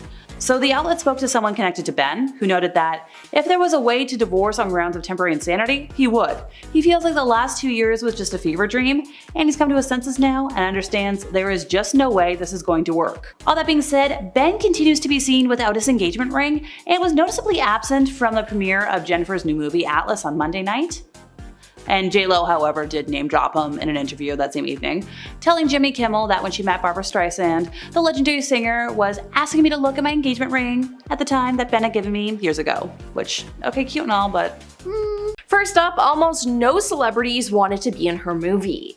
Now, in order for Jennifer to execute her musical film the way she envisioned the project, she had to front the budget herself. In an interview with The Hollywood Reporter, she revealed that she self-financed the movie, which cost $20 million in total to produce. J-Lo also had a very hard time booking celebrity cameos. In one scene, the casting director tells her, "We sent out all the offers last night to everybody, and we're waiting to hear back from a few people, like Jane Fonda." A voice off camera then says Taylor Swift is a no, Jason Momoa is not available, Jennifer Coolidge not available, Lizzo not available. J-Lo then says it'd be good to get Bad Bunny to do a little cameo as the bad kid, but of course that never ended up happening. It must have been a red flag that all these big names were turning down her project, but she didn't seem too bothered by it. She said, "I don't want to force anybody to do this who doesn't go, this is going to be fun. Nobody wants to say no to me, Benny, I get that, but when an actor doesn't like a script or doesn't think it's good enough or is worried about it, that's what they'll say. I know that, I've done it." That then brings us to our next point, that she was caught lying in her documentary. Now, the project sparked controversy and backlash on TikTok, all because of the way Jennifer was talking about her upbringing in the Bronx. Now, in the documentary, Jennifer says the greatest love story never told is about facing the truth of who you really are. But that clip completely backfired when it went viral, as fans started accusing her of misrepresenting herself. Now, they see her as performative and insincere, and accused her of exaggerating her working class background, as well as her connection to the Bronx. One super clip that inspired many mocking imitations showed Jennifer tousle her hair while looking into a mirror, reminiscing about her childhood. She says, "I like taking my hair out like this. It reminds me like when I was 16 in the Bronx, running up and down the block. Crazy little girl who used to be wild and no limits, all dreams." But even though she loves speaking about the Bronx, it's a place she actively avoids. And the reason we know that comes down to an awful ad campaign. The central premise of the ad was that sometimes JLo will drive through her old hood in the South Bronx in a Fiat 500 just to stay inspired. Now, although it sounds ridiculous, the marketing campaign obviously tried to draw on the singer's famous Jenny from the Block era. Most people recognize the song in which she pays tribute to growing up in the Bronx, which has been a solid part of her image since the 90s. Now, in fact, she even titled her debut album On the 6, which is a clear reference to the New York subway train. A press release at the time stated that she'd be traveling through the streets of Manhattan to the Bronx where she grew up. But that ad backfired when it was reported that she never actually went to the Bronx to film the ad, and that a body double stand-in was used instead. Talk about faking it. Next, we have to talk about all the public fights. It's become pretty obvious that their marital bliss isn't quite as it seems, because there's now repeated incidents of Ben Affleck and Jennifer being caught arguing on camera. Now, the incident that occurred was shortly after Jennifer's Today interview, with the couple filmed having what looked like a tense argument at a fight for her new movie Shot. In a clip that quickly went viral on TikTok, JLo appears to taste Ben's drink and then looks at him sternly. She seems visibly upset with her husband as he tries to defend himself and repeatedly says, "Jen." He could also be seen yelling over the music that he did not drink anything. Now, it was theorized at the time that Ben is insisting that he hasn't been drinking alcohol and that she was tasting his drink to check in the video. Now, Ben has been open about his recovery from alcoholism and has been to rehab multiple times over the years, like in 2001, 2017, and 2018. Now, that video has been viewed around 2 million times so far, but surprisingly, most people seem to think that Jennifer is being unsupportive of Ben's struggles. Someone wrote, "They just seem exhausting. This marriage will never see 18 months. Another person commented, "It just looks like she doesn't trust him, picked up the drink to taste it. He's clearly upset." And there seems to be a lot of truth to that. Now let's talk about JLo's most embarrassing moment of all, when Ben slammed the car door in her face. Now, the couple went viral once again while running errands in Santa Monica. Video captured of that moment shows Ben looking upset while walking to his car. He then opens the car door for Jennifer so she can get in, but once she's inside, he pretty much slams it shut. Now, when that moment was shared on Twitter, everyone started guessing why he was so angry. Was it because they had gotten into an argument, or was it something else? One person wrote, "Maybe he's just irritated because someone is recording him. I imagine that would get very old." Another person wrote, "I'm sure he's just annoyed at people pointing their phones at them while they're trying to do normal stuff." Now, considering that JLo and Ben are one of the most recognizable people in the world, there's bound to be paparazzi following them around all day. Now, it's really no wonder that he feels frustrated, and maybe that's why he's been seen in such a dark mood recently. Moving on to the embarrassing feud with her makeup artist. Scott Barnes, who's worked for JLo for the past 20 years, has had to deal with so much of her crazy hot and cold behavior. In the mid-2000s, she essentially banished him after rumors surfaced that someone had leaked info to the press about her and Mark Anthony's secret marriage ceremony.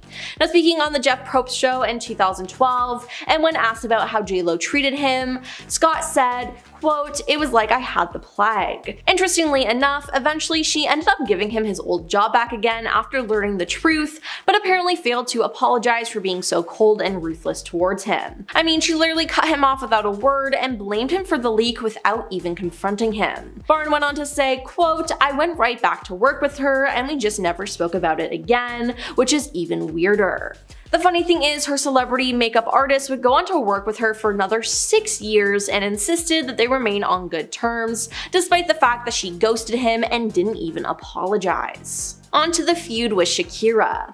JLo didn't hold back when it came to her opinion on sharing the stage with Shakira at the 2020 Super Bowl halftime show. In her released documentary called Halftime, she labeled it as the worst idea in the world. She said, "If it's gonna be a double headliner, they should have given us 20 minutes, that's what they should have effing done." Basically, it turns out that Jennifer was frustrated with the NFL for booking 2 headliners and making them share the same amount of time, as opposed to doubling it and giving the woman extra time to shine. online. Now, as a result, fans slammed the artist for coming off as entitled. While it's true that they only gave the performers 6 minutes each, the action-packed show garnered immense praise from fans across the globe, with many fans commending the woman for showcasing their Latin heritage so brilliantly. What JLo is really mad about, though, is that previous solo headliners like Beyonce and The Weeknd received 14 minutes to perform. But judging by her complaints, it's clear that she feels offended that they asked her to share the stage at all. Next up, we have the music theft. It's no secret that Jennifer Lopez has been accused of stealing or borrowing background tracks and vocals from other artists for years. One of the stars who accused her of doing this was Usher in 2005. He claimed that she stole a song that he cast aside while recording his hugely successful album called Confessions. Usher claimed that JLo's single Get Right is actually a re-recorded version of Ride, a song that he co-wrote the year before, which was only available online. He said, "I hate it, but I better get some of the publishing rights or else. I didn't put it on my album because I couldn't get it right, but I didn't expect JLo to just take it."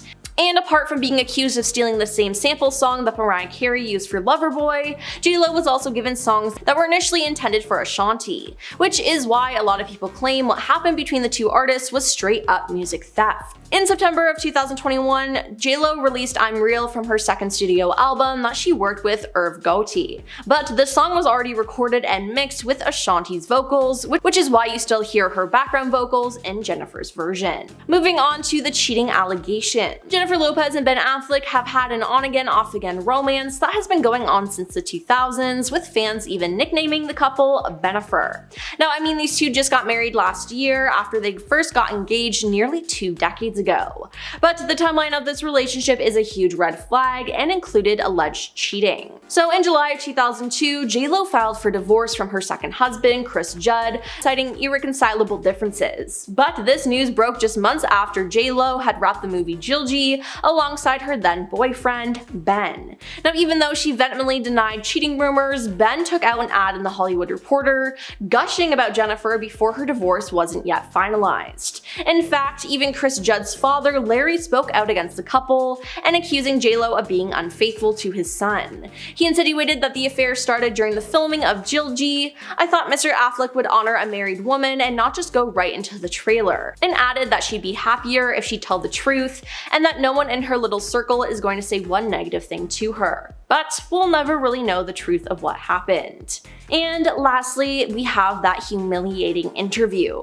The infamous movie line interview in 1998 that could have almost ruined JLo's career was truly worse than you can imagine. She was 27 at the time, fresh off the success of her film Selena. Now, she basically decided to trash all other celebrities that were big at the time and try to trivialize their career and contributions to the industry.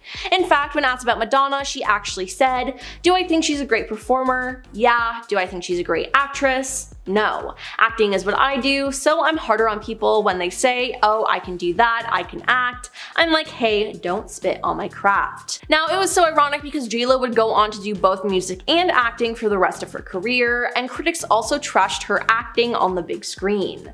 Now, at the time, Madonna had been a star for longer than JLo, so there was really no comparison there.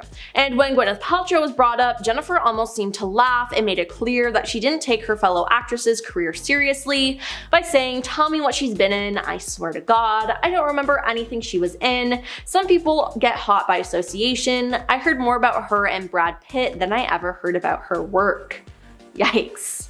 Now, JLo released an album called This Is Me Now, and she made a movie for it and then a documentary for it. The documentary exposed a lot about JLo and her life. It was called The Greatest Love Story Never Told, and it was about the making of the record and the film. When her husband, Ben Affleck, pops up in the doc, it's often to express concern that his private love story is becoming used for something he didn't particularly want.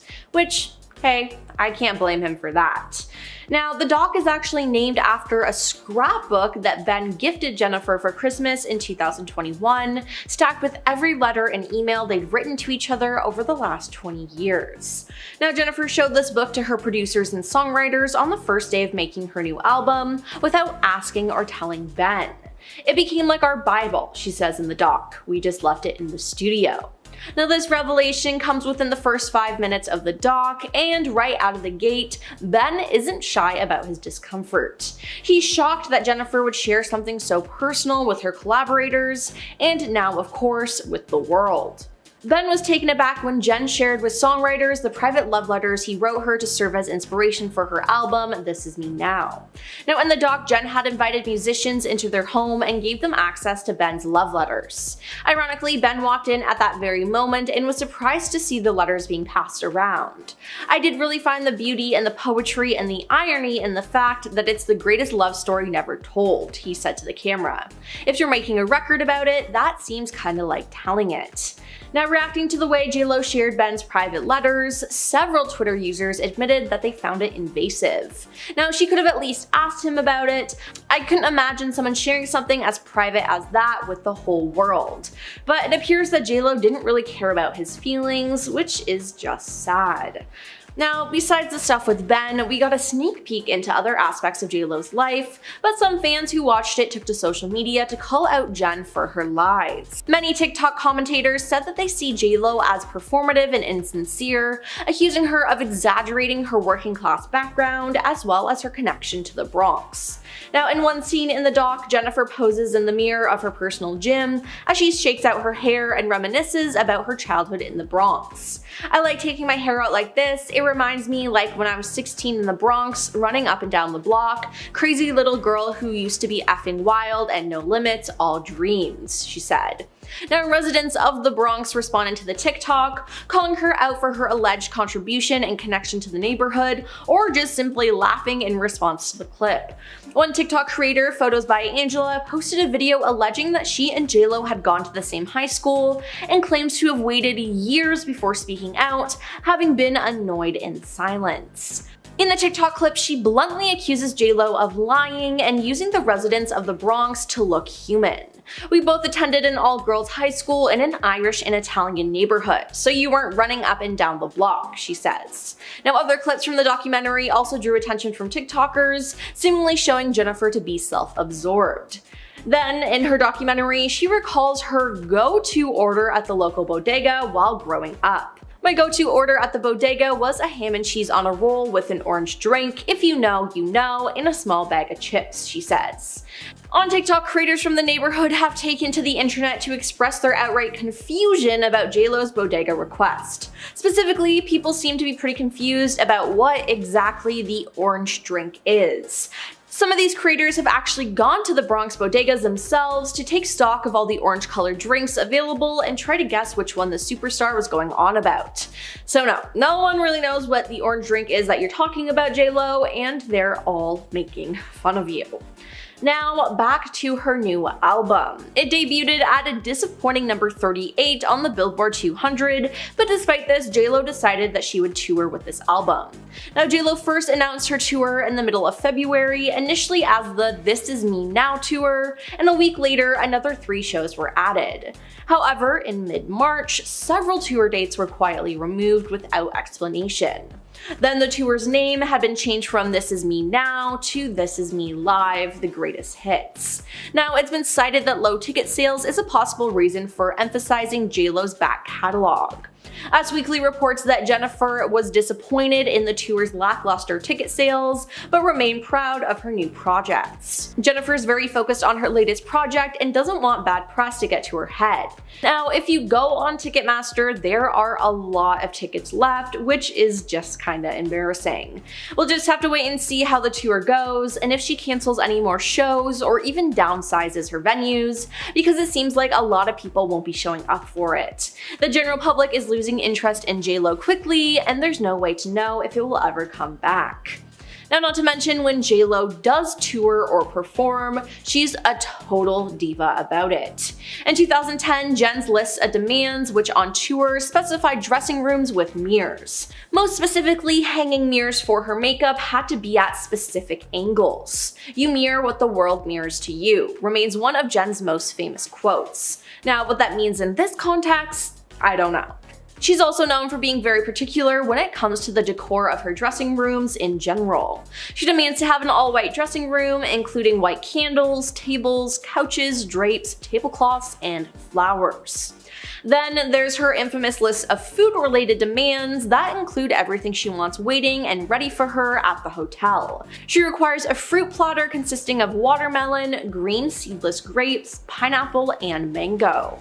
She also needs a separate veggie platter, which includes carrots, broccoli, and ranch dressing. Now, of course, she also has a wide range of junk food she enjoys, including regular potato chips, soft-baked chocolate chip cookies, and sour cream and onion potato chips. Additionally, JLo is nothing without her Planters sunflower seeds with the shell and her plain M&Ms. As one can imagine, she has an insanely busy schedule, so she likes to have things ready to go.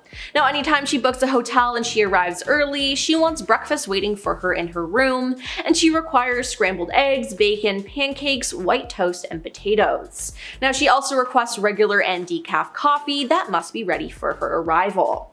Now, I know that 2010 was a long time ago, but she also had crazy requests in 2016 during her Las Vegas residency.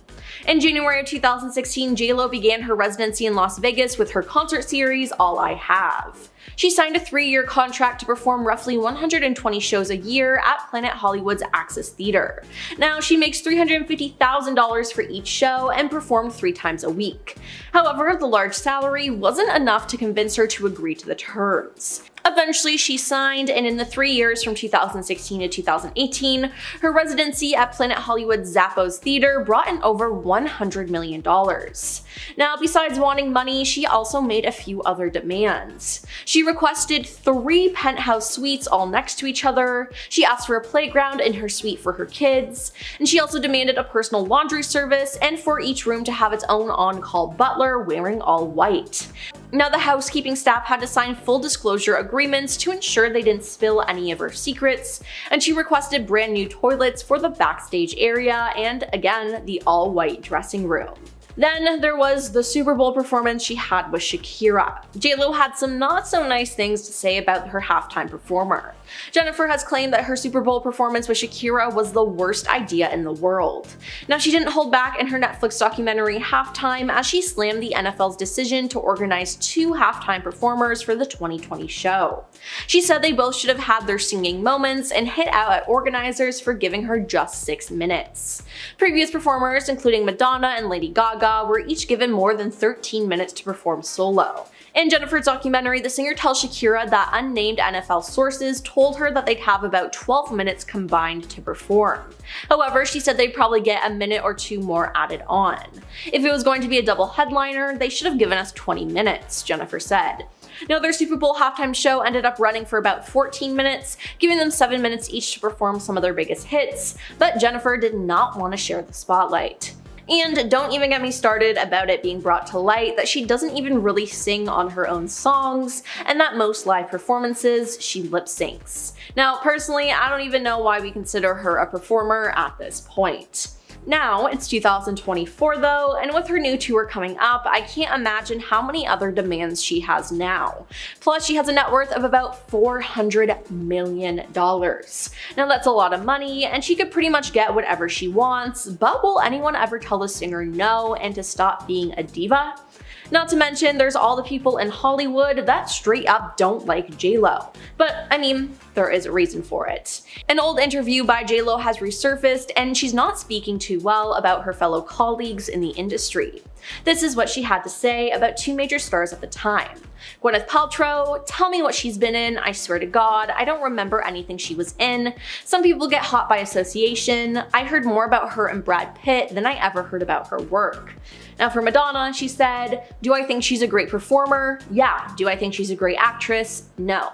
Acting is what I do, so I'm harder on people when they say, oh, I can do that, I can act. I'm like, hey, don't spit on my craft. Now, the funny thing about this is that Jennifer said this after only having Selena in the movie Anaconda under her belt for her career. Now, it's embarrassing, but I'm glad that people are calling her out for this behavior. Now, currently, she's going through a lot of drama with her marriage to Ben Affleck. There's been rumors of divorce, with the pair living apart, not being seen together, and sometimes not even wearing their wedding bands.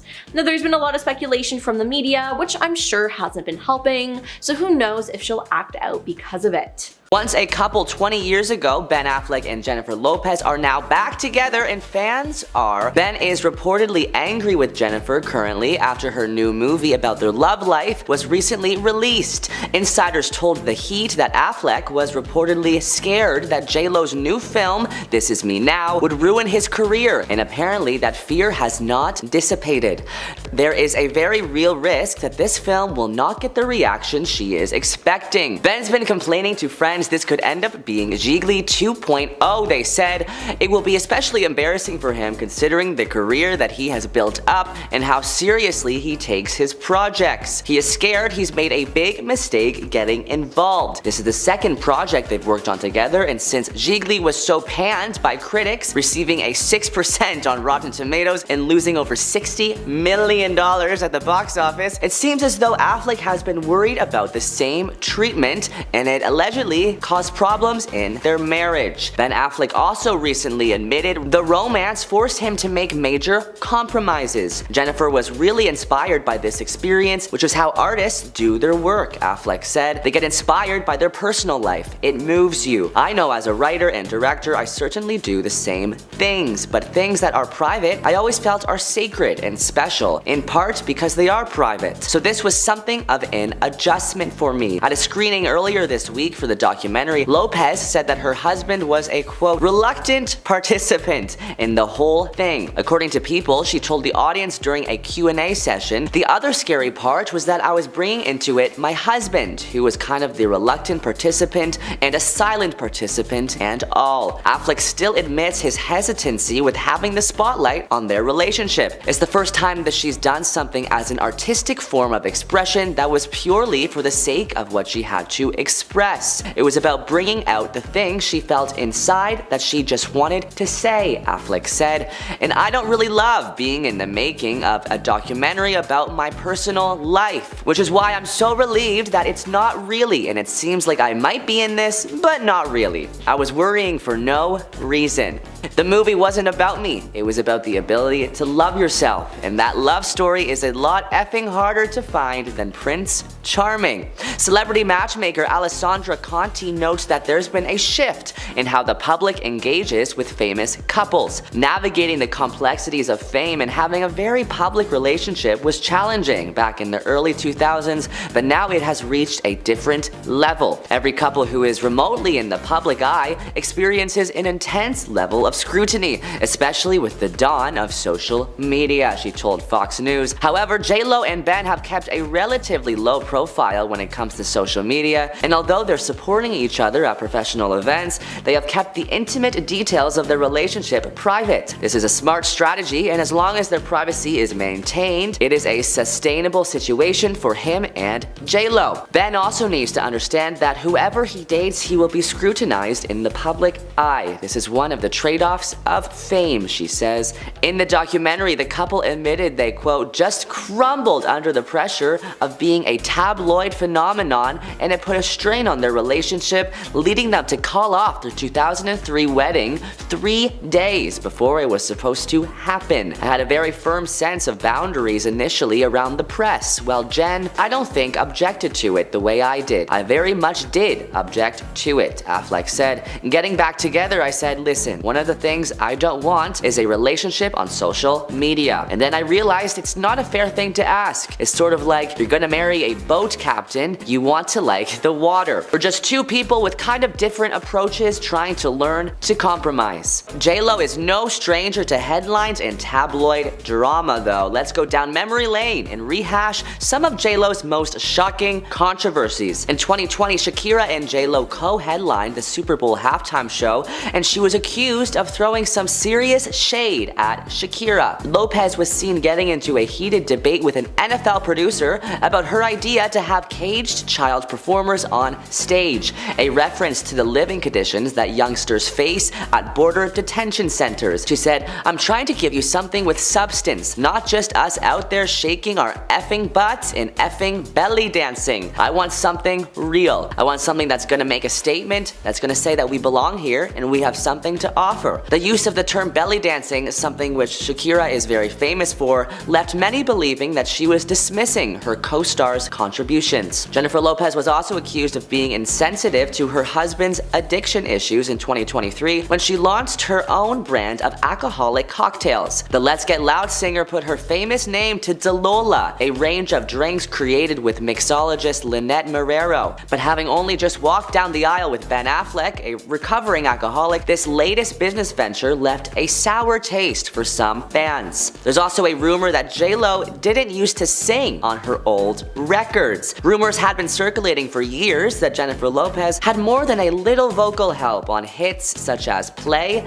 Ain't It Funny, and I'm Real. And in 2014, fellow R&B star Ashanti appeared to confirm that these tracks were essentially uncredited duets. Jenny from the Block is another Lopez banger whose chorus you may struggle to hear the lead artist on. In 2019, Natasha Ramos said J.Lo did indeed go in the studio and lay down background vocals over my voice. So I wouldn't say that she's so much lip syncing. However, the backgrounds are predominantly me, some ad-libs and laughs as well. Luckily, Ramos doesn't hold a grudge against the Hollywood star, but does against her label for failing to give her proper credit. Last year on TikTok, there was a viral trend going around, fans exposing J.Lo horror stories, and some of these are shocking. One woman described the experience of helping J.Lo at Foot Locker. She said Lopez, quote, cussed me out because the store didn't have the correct size for the shoes she wanted to buy her twins. But that was nothing compared to the story another woman had after Lopez came to stay in a house where she used to work as a maid. She described how a nail artist was called in to give Lopez a pedicure in bed, which the nail tech had to do upside down because Lopez, who was laying on her stomach, refused to roll over onto her back. And if you're thinking of making eye contact with J.Lo, never do it. A TikToker who says that her father worked as a driver for a car company, often used by J.Lo, said that even a driver glancing in the rear view mirror sparked Lopez to berate him for invading her privacy. Unsurprisingly, her father eventually refused to drive Jennifer ever again. J.Lo's new Amazon Prime movies aren't getting the best hype, as some say it is the worst movie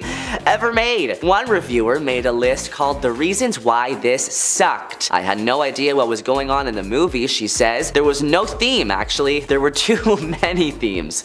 There were so many talented artists in the movie who were used more as props. They should have had a bigger role. She goes on to say, this movie seems like an ode to herself for nailing down a man, Ben Affleck. It's not really about love. This is a movie about conquering a man. She's basically telling everybody that the other relationships that her and Ben had were just filler until they could be together again. Her kids and Ben kids are going to be watching this. Do they really need to know how much she loves sleeping with their dad? We all know it's not her voice singing those songs, and then she continues by saying, and if it is, auto-tune should get a lot of the credit. She is narcissistic, over the top, and way too in love with herself. For people clicking more than 2 stars, did you actually watch it, or are you just clicking on 5 stars because you love this ego maniac? Yikes.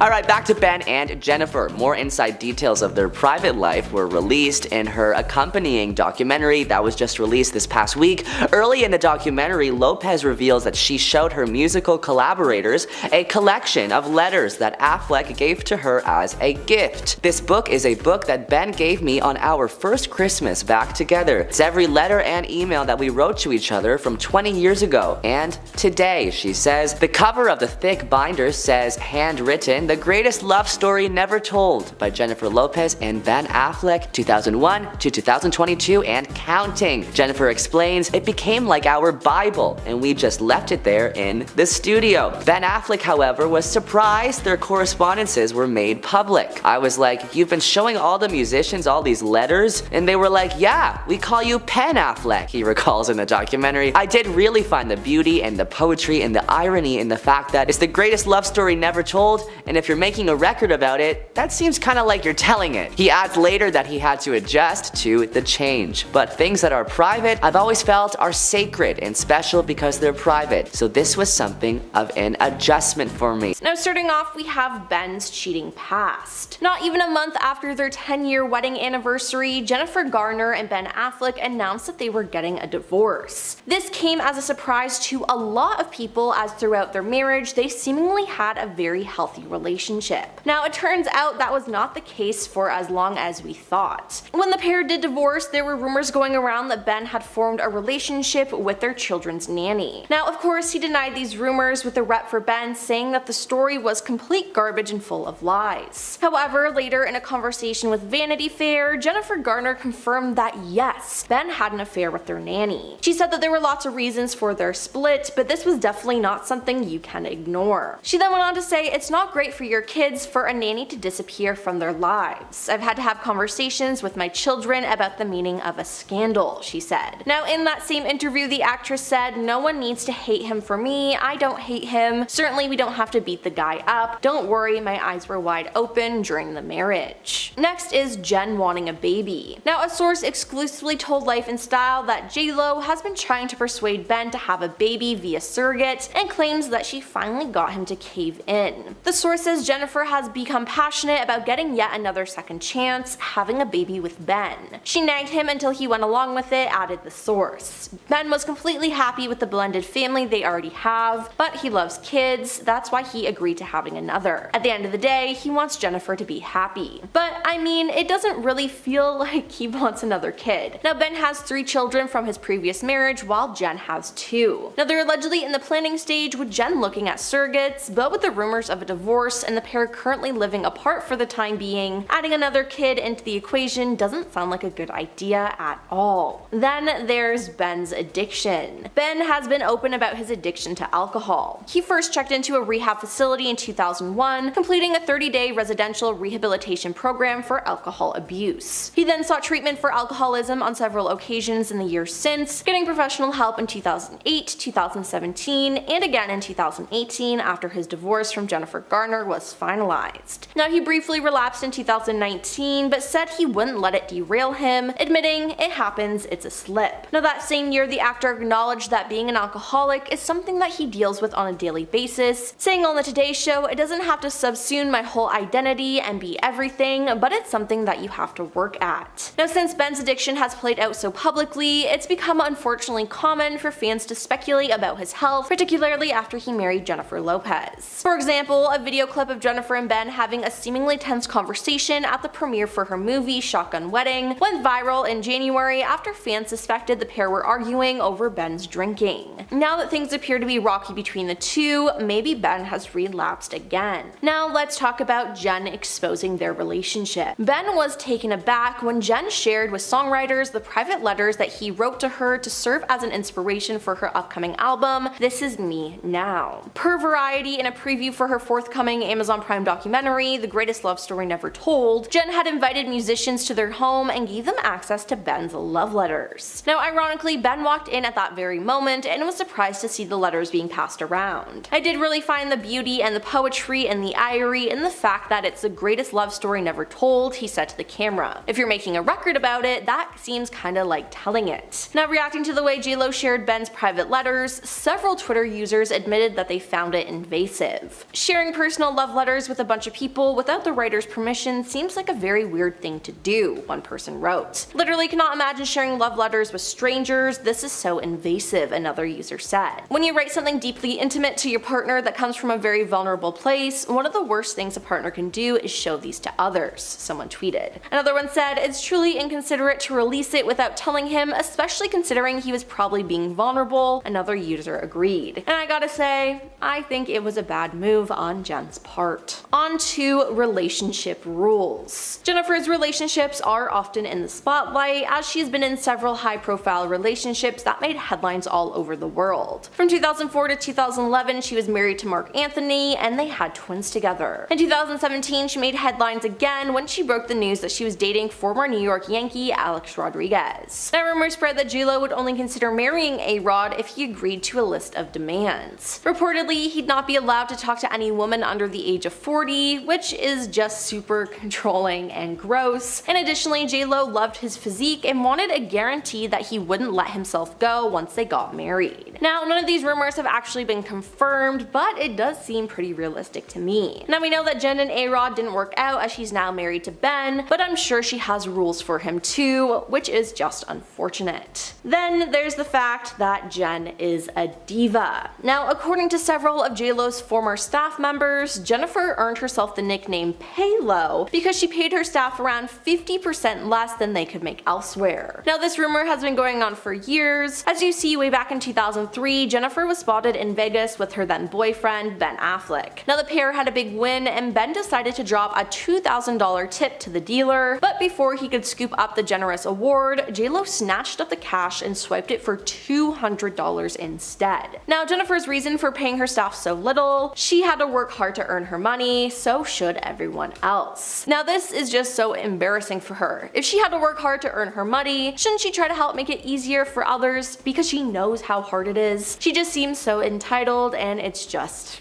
gross. Moving on to Ben not liking the spotlight. Now, at a separate point in Jennifer's documentary about her album, Ben discusses the subject of privacy more broadly when talking about his and Jen's relationship, which was rekindled in 2021, almost 2 decades after they called off their 2002 engagement. He said, "Things that are private, I always felt are sacred and special because in part they're private." He added, "When Jen and I broke up before," he said, while looking back at the end of their engagement in 2003, "the catalyst for that was this massive amount of scrutiny around our private life." However, he did suggest that the couple didn't necessarily share the same viewpoints when it came to having a romance in the public eye. "I had a very firm sense of boundaries initially around the press, while Jen, I don't think, objected to it the way I did," the star continued, "and I very much did object to it." Now we have JLo's failing tour. So we all know that JLo released an album called This Is Me Now, and she made a movie for it, and then a documentary for it. Now, it debuted at a disappointing number 38 on the Billboard 200, but despite this, JLo decided that she would go on tour with this album. Now, JLo first announced this tour in the middle of February, initially as This Is the Me Now tour. A week later, another 3 shows were added, but however, in mid-March, several tour dates were quietly removed without explanation. Then, the tour's name had been changed from This Is Me Now to This Is Me Live, the greatest hits. So instead of it being a tour for that specific album, she's having one of her own era's tours. Now, it's been cited that low ticket sales is a possible reason for emphasizing JLo's back catalog. Us Weekly reported that Jen was disappointed in the tour's lackluster ticket sales, but remained proud of the new projects. Jennifer is very focused on her latest project and doesn't want bad press to get in her head,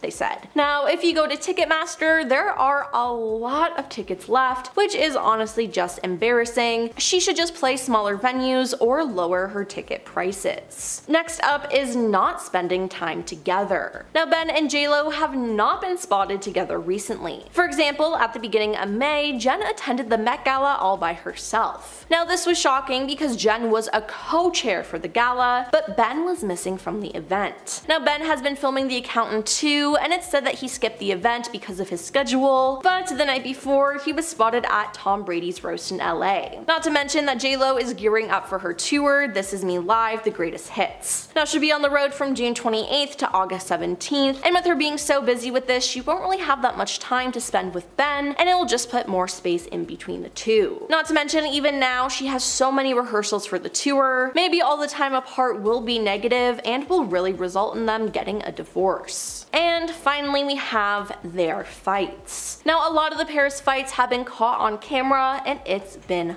awkward. Ben found himself at the center of attention after he was shown looking bored and miserable while he and Jen attended the Grammys. The pair went viral once again after the cameras caught them having yet another tense-looking exchange. In the clip, Ben could be seen leaning in to whisper in Jen's ear, only for her to turn her head suddenly and sternly say something to him. She then puts her hand to her chest and looks to tell Ben to sit up as he immediately adjusts his posture. Fans on Twitter had a field day guessing about what the husband and the wife duo could have possibly been fighting about, with people speculating that Ben's unusual behavior on the night may have been because he was drinking. Coming in number 10 today, we have the Grammys argument. Seems like one TikToker is shutting down all the speculation that Ben Affleck and Jennifer Lopez seem to be upset with each other at the Grammys, probably to gain clout for her page, but whatever works, as she went on to share her experience as a seat filler at the Sunday show, where she sat in a temporary vacant seat next to the stars. While a video shows the couple having a little argument at the table, the TikToker would then say that there was more to the story as to why Ben was looking a little gloomy at the event. When the TikToker explained the situation, she would say JLo was showing Ben Affleck her phone when she was like, "Oh my god, honey, look at this meme circulating about you." And apparently Ben was like, "Oh god, this again." Other than that moment, apparently the couple was actually really lovey-dovey throughout the show, and that it never made her think that the couple was headed towards a divorce. However, in the video where it showed Jennifer looking at Ben telling him to stop, look more friendly, look motivated, prove otherwise, and it has us all wondering what he may have whispered in her ear that made her snap, and we really need to interview everyone around them to get to the bottom of this question. Number 9. Schedules and family. Trouble is already brewing in JLo's and Ben Affleck's relationship, and their hectic schedules could be the reason behind it, as it has forced them to spend a huge chunk of time apart. An inside source has lifted the lid on the couple's whirlwind romance, which has caused them to claim that the sudden change of Ben and Jennifer being miles apart has taken a toll on their relationship, even before the two got married just weeks leading up to the wedding, as both of their children started to feel unsettled. But the real factor that caused the tension between the two stars is their hectic schedules. With both having pretty successful careers, it has forced them to spend a huge chunk of their time apart, which has left Jennifer in tears at times as she misses Ben so much. The couple has also had to deal with the stress that comes with merging two families together, and now that the stress has started to form tensions between them. And while the world has been delighted at the fact that they got back together after almost 2 decades, their hectic schedules and family could lead to the ultimate breakup Hollywood has ever seen. Hey my little peaches, are you liking this video so far? If so, don't forget to give it a thumbs up and subscribe to that channel. Number 8. Motorcycle collection. Post-honeymoon things are quickly beginning to turn sour between Ben and Jennifer, as the newlyweds have been at odds and have been fighting non-stop over everything from Ben's bad habit to his clothing choices. However, back in October, Radar Online would learn that JLo even took a jab at her husband when she decided to get rid of Ben's beloved motorcycle collection. An inside source would then reveal to the media outlet that JLo even had Ben's most prized motorbike collection cleared out while they were away without even telling him, as she thought it would be unsafe to do so. So she decided to completely blindside Ben on the matter. After Ben found out about the matter, he and JLo got into a pretty epic fight, which caused JLo to yell at him, and she even pointed her finger, which caused the insider to tell the outlet, makes people wonder if she mistakes him for a dog. Number 7. Not wearing a wedding ring? Back in January, according to rumors that were making headlines on social networks, they would claim that Ben no longer wears the engagement ring he has with Jennifer Lopez, which would leave fans to question if the pair was headed towards a divorce sometime soon. And to intensify these rumors even more, the actor would soon be shown hiding his left hand from the paparazzi while he was captured walking in the city of Los Angeles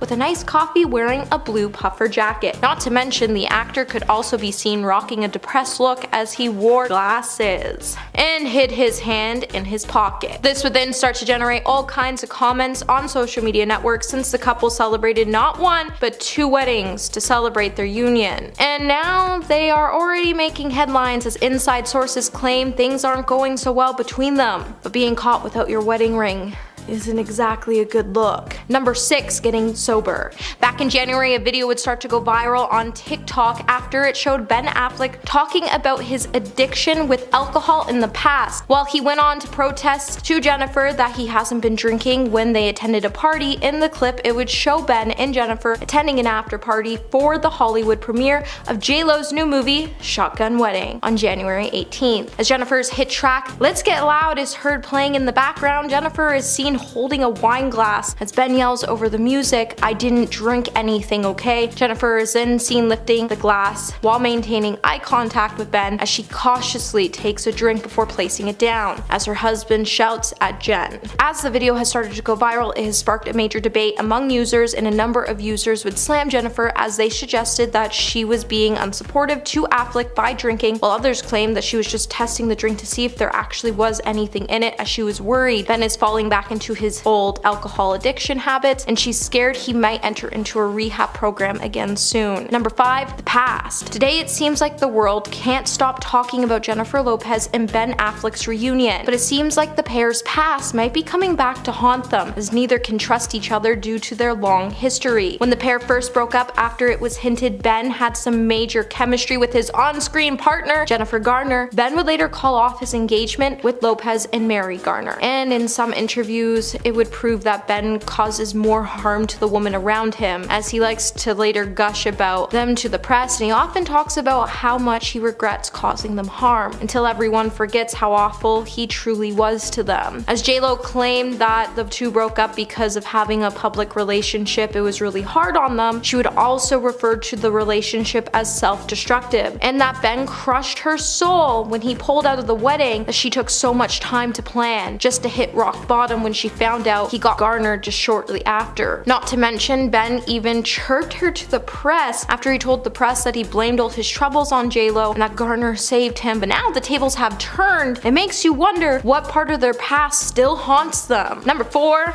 bad habits. While Jennifer always tries to understand and support Ben through all of his problems, when she asks Ben to support and understand her, the actor simply just acts indifferent and only focuses on his feelings without caring about what his wife feels. Jennifer, as a result, has been left feeling a little sad because she fears that Ben might even fall back into his same old patterns. Ben, who has already gone to rehab several times due to various vices, has overcome a lot, but now he is smoking heavily, and this is apparently a situation that Jennifer is not really pleased with. It's gotten to the point where she's even had to talk to Ben's team, where she has urged them not to give him any more cigarettes, but he has ignored his team and his wife on the matter, and he's even been caught out in public sneaking in some smoke time, which has caused J-Lo to be on edge, and she is now at the point she is losing hope on Ben fixing his bad habits, and that this could be one of the reasons she files for divorce shortly. Number 3, too hopeful. You know when they say if something is meant to be, it will come back to you? Well, that's exactly what happened to Jennifer Lopez and Ben Affleck. And while the couple seems to be true believers when it comes to that statement, they seem to be a little too hopeful when it comes to the relationship this time around. When the two first got back together, they saw the spark they knew they both had still, and they dove quickly back into their relationship. 17 years after, they went their separate ways and called off their engagement in 2004. And since they have gotten remarried, they spend a lot of their time talking about what went wrong in their past, which is hashtag a giant red flag. While both are really hopeful that their relationship this time around will last, as they want to spend more time putting in effort, and that they believe that they are both more mature and are on the same page, it just seems like they are too invested in each other's lives and they're focusing on all the problems instead of all the good that can come with this relationship. Number 2, the long honeymoon phase. All good things can't last forever, and it seems like J-Lo and Ben have finally reached the end of their extremely long honeymoon phase, which lasted longer than any other honeymoon phase. While he was caught whispering something into his wife's ear right before, J-Lo could be seen jerking away and snapping at him after a lip reader confirmed Jennifer said, "Stop, look more friendly, look motivated." Ben then responded by saying, "I might." However, just before their public spat, they were in a 6-month honeymoon phase that just looked too unrealistic because no one is that gooey in love and happy, and if you are, something is lying deep within and you're hiding it, and that's the scary part. It's like dating someone you know at the beginning and how they're like really nice and you know something's up, and then 6 months later they're a completely different person. And coming in at number 1 today, we have the gloomy reactions. Ever since Ben got with J-Lo, he's been looking pretty gloomy, and every time he's caught out in public looking a little upset, he starts to go viral as his fans try to figure out what might be making Ben seem sad. You would think after dating Jenny on the Block you would be pretty upbeat, but just days after tying the knot, Ben was seen with J-Lo looking pretty angry, like someone had stolen his lunch money or even asked him to physically growl out loud. But since the emergence of Sad Affleck started to go viral last January, the meme hasn't shown signs of slowing down, and it's clear something concerning is going on with the star.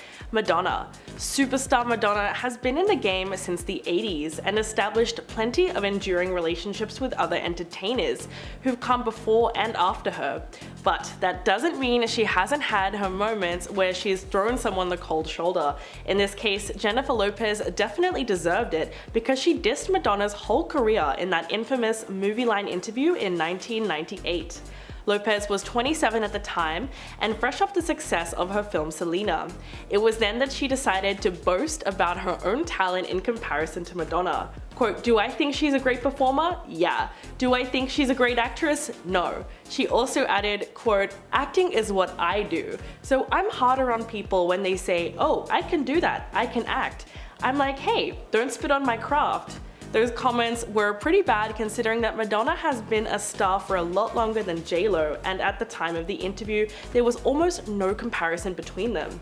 It seems like Madonna held on to those remarks for quite some time, because in 2009, she went on David Letterman and implied that Lopez tries to copy her by studying her looks on stage. Gwyneth Paltrow. At the time, Lopez was still fresh off the success of Selena and Anaconda, and she was explaining how she felt she was grouped into what she called the bottom of the A-list actresses. Paltrow was a star on the rise at the time, with many films under her belt such as Seven, Great Expectations, and Shakespeare in Love, which earned her a Best Actress Oscar in 1999. When Lopez was asked about Paltrow, she almost seemed to laugh and made it clear that she didn't take her fellow actress's career seriously. Quote, "Tell me what she's been in? I swear to God, I don't remember anything she was in. Some people get hot by association. I heard more about her and Brad Pitt than I ever heard about her work. If you have the goods, there's nothing to be afraid of. If somebody doesn't have the goods, they're insecure. I don't have that problem." Although Paltrow took the high road and never publicly criticized the star, when J-Lo started dating her ex-boyfriend Ben Affleck, she was reportedly very upset about the pairing and said that she didn't think Jennifer is right for him. It's easy to see why she felt that way. Scott Barnes. If you want to see just how long Lopez can hold a grudge, just ask celebrity makeup artist Scott Barnes, who's worked for her for the past 20 years. It's important to note that not all of J-Lo's feuds and shade throwing has been directed towards the rich and famous. The star essentially banished her longtime makeup artist Scott Barnes after rumors surfaced that someone had leaked info to the press about her and Mark Anthony's secret marriage ceremony. Speaking on the Jeff Probst show in 2012, Barnes revealed that the woman he considered a friend cast him aside for an entire year until it was confirmed that someone else was responsible for the leak. Quote, "It was like I had the plague." Interestingly enough, J-Lo did end up giving Barnes his old job back again after learning the truth, but apparently failed to apologize for being so cold and ruthless, which sounds exactly like something she would do. The celebrity makeup artist, who's also lent his talents to Hollywood stars including Gwyneth Paltrow, added, quote, "I went right back to work with her, and we just never spoke about it again, which is even weirder." The funny thing is, Barnes would go on to work with her for another 6 years and insisted that they remained on good terms, despite the fact that she ghosted him. He wasn't even guilty of the leak, but she cut him out of her life for a whole year. Talk about insanity. Salma Hayek. In that same interview from 1998, Lopez did not enjoy being compared to Salma Hayek. Quote, "We're in two different realms. She's a sexy bombshell, and those are the kinds of roles that she does. I do all kinds of different things." And as if crashing her career wasn't enough, the supremely confident Lopez also claimed that Hayek had been telling a few lies about the fact that she had been offered the lead role of Selena, the 1997 film based on the life of slain Texas-born superstar Selena Quintanilla. She went on to say, quote, "It makes me laugh when she says she got offered Selena, which is an outright lie. If that's what she does to get herself publicity, then that's her thing." The comments were incredibly rude and ignorant of J-Lo, even though she claimed they were taken out of context in an interview that she did a few years later. But in 2020, Salma Hayek opened up to Andy Cohen on Watch What Happens Live, saying that in the 90s she was offered the role of Selena before Jennifer Lopez, but she turned it down. Quote, "They offered it to me like a week after she died. It was a little distasteful. They were already planning on making this movie." So it goes to show you how gracious Salma Hayek is because she wanted to be respectful to Selena's passing. Ashanti. While Jennifer Lopez has landed herself several platinum-selling hits since her rise to fame with her debut album, she is no stranger to causing controversy regarding how she ends up getting her songs. While Ashanti has never openly admitted to sharing a feud with Jennifer Lopez, the R&B songstress has certainly hinted that she was often overlooked because of the success. Aside from being accused of stealing the same sample song that Mariah Carey used for her song Loverboy in the same year, Lopez was also given songs that were initially intended for Ashanti, which left Ashanti feeling irritated given that she had just landed her first taste of success in the music industry around that same time. Then in September of 2001, Lopez released I'm Real, lifted from her second studio album with Gotti, but he eventually handed the track over to Lopez even though the song was already recorded and mixed with Ashanti's vocals, which is why you still hear her background vocals in Lopez's version. Ashanti said, quote, "It felt bittersweet because I was really excited because it was with J-Lo, you know what I mean? But I was so mad at Irv because I was like, you know I wanted that record." The whole situation between the two stars always seems bizarre and unfair, and many people believe that J-Lo outright stole Ashanti's vocals and passed them off as her own. Usher. J-Lo and Usher had a pretty big feud in 2005 over alleged music theft. The star had been accused of stealing or borrowing background tracks and vocals from other artists for years, and Usher had something to say about this. He claimed that his R&B rival stole a song that he cast aside while recording the hugely successful album Confessions. Usher said that J-Lo's single Get Right is actually a re-recorded version of Ride, a song that he co-wrote last year, which was only available online. When asked about the whole ordeal, the then 26-year-old said, quote, "I hate it, but I'd better get some of the publishing rights or else. I didn't put it on my album because I couldn't get it right, but I didn't expect J-Lo to just take it." In fact, this whole situation was partly due to producer Rich Harrison, who co-wrote the track with Usher and later decided to use it during recording sessions for J-Lo's upcoming album Rebirth, using the exact same vocal pattern. So J-Lo's song Get Right is actually a reworking of a beat Usher had created for his own album. When he scrapped his song Ride, parts of it made it into Jennifer's track and created one of the biggest dance floor hits ever. At least Usher was vocal about it, and as a result chose not to work with J-Lo for several years following. Howard Stern. The controversial radio host Howard Stern is J-Lo's biggest critic and just doesn't understand her appeal. He said so himself on his super popular radio show. Not only isn't he a fan of her music, but Stern has publicly claimed that Jennifer's been rude to him on multiple occasions, despite his friendship with people close to her, saying that he does not respect her stuck-up attitude. One of the main reasons why Lopez will never go on the Howard Stern show is because he has attacked everything from her career choices to her appearance. Both were judges on America's Got Talent at the same time, and in a red carpet interview with HLN in 2012, he said that Jennifer Lopez was more interested in promoting her career than being a proper judge. Quote, "It helped her career. She got very far. She suddenly got back on the charts and the show was good for her, and it became more about J-Lo."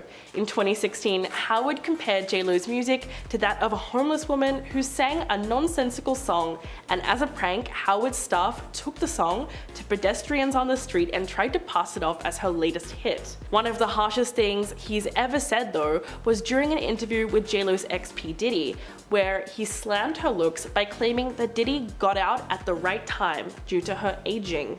Eva Mendes. There was a time where Eva Mendes and J-Lo comparisons were inevitable. Similar to Lopez, Eva's career began in the 90s. She started out featuring in music videos with stars like Will Smith, Aerosmith, and Pet Shop Boys. They were both Latina actors making waves in the entertainment industry in the 2000s. They've both dated A-listers and starred in big-budget blockbusters, delivering standout performances that stole the show. However, when these similarities were brought to Eva's attention, the actress was very offended at the idea and felt that it was insulting to be compared to Lopez at all. In fact, Eva even felt that her approach to acting was more serious than Lopez's in a major way, and added that J-Lo manages her career like a business as opposed to caring about her art.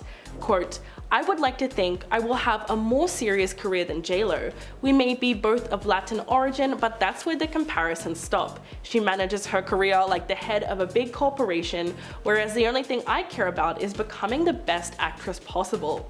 While Mendes has made it clear that she never respected J-Lo's career, at least her comments don't sound too personal and were probably made because she was just sick and tired of constantly being compared to the other Latina actress. First up, of course, we have Mariah Carey. Even if you're not familiar with many of JLo's feuds, I'm sure you know that Mariah Carey hates her. That's because Mariah has not been shy about throwing shade in her direction.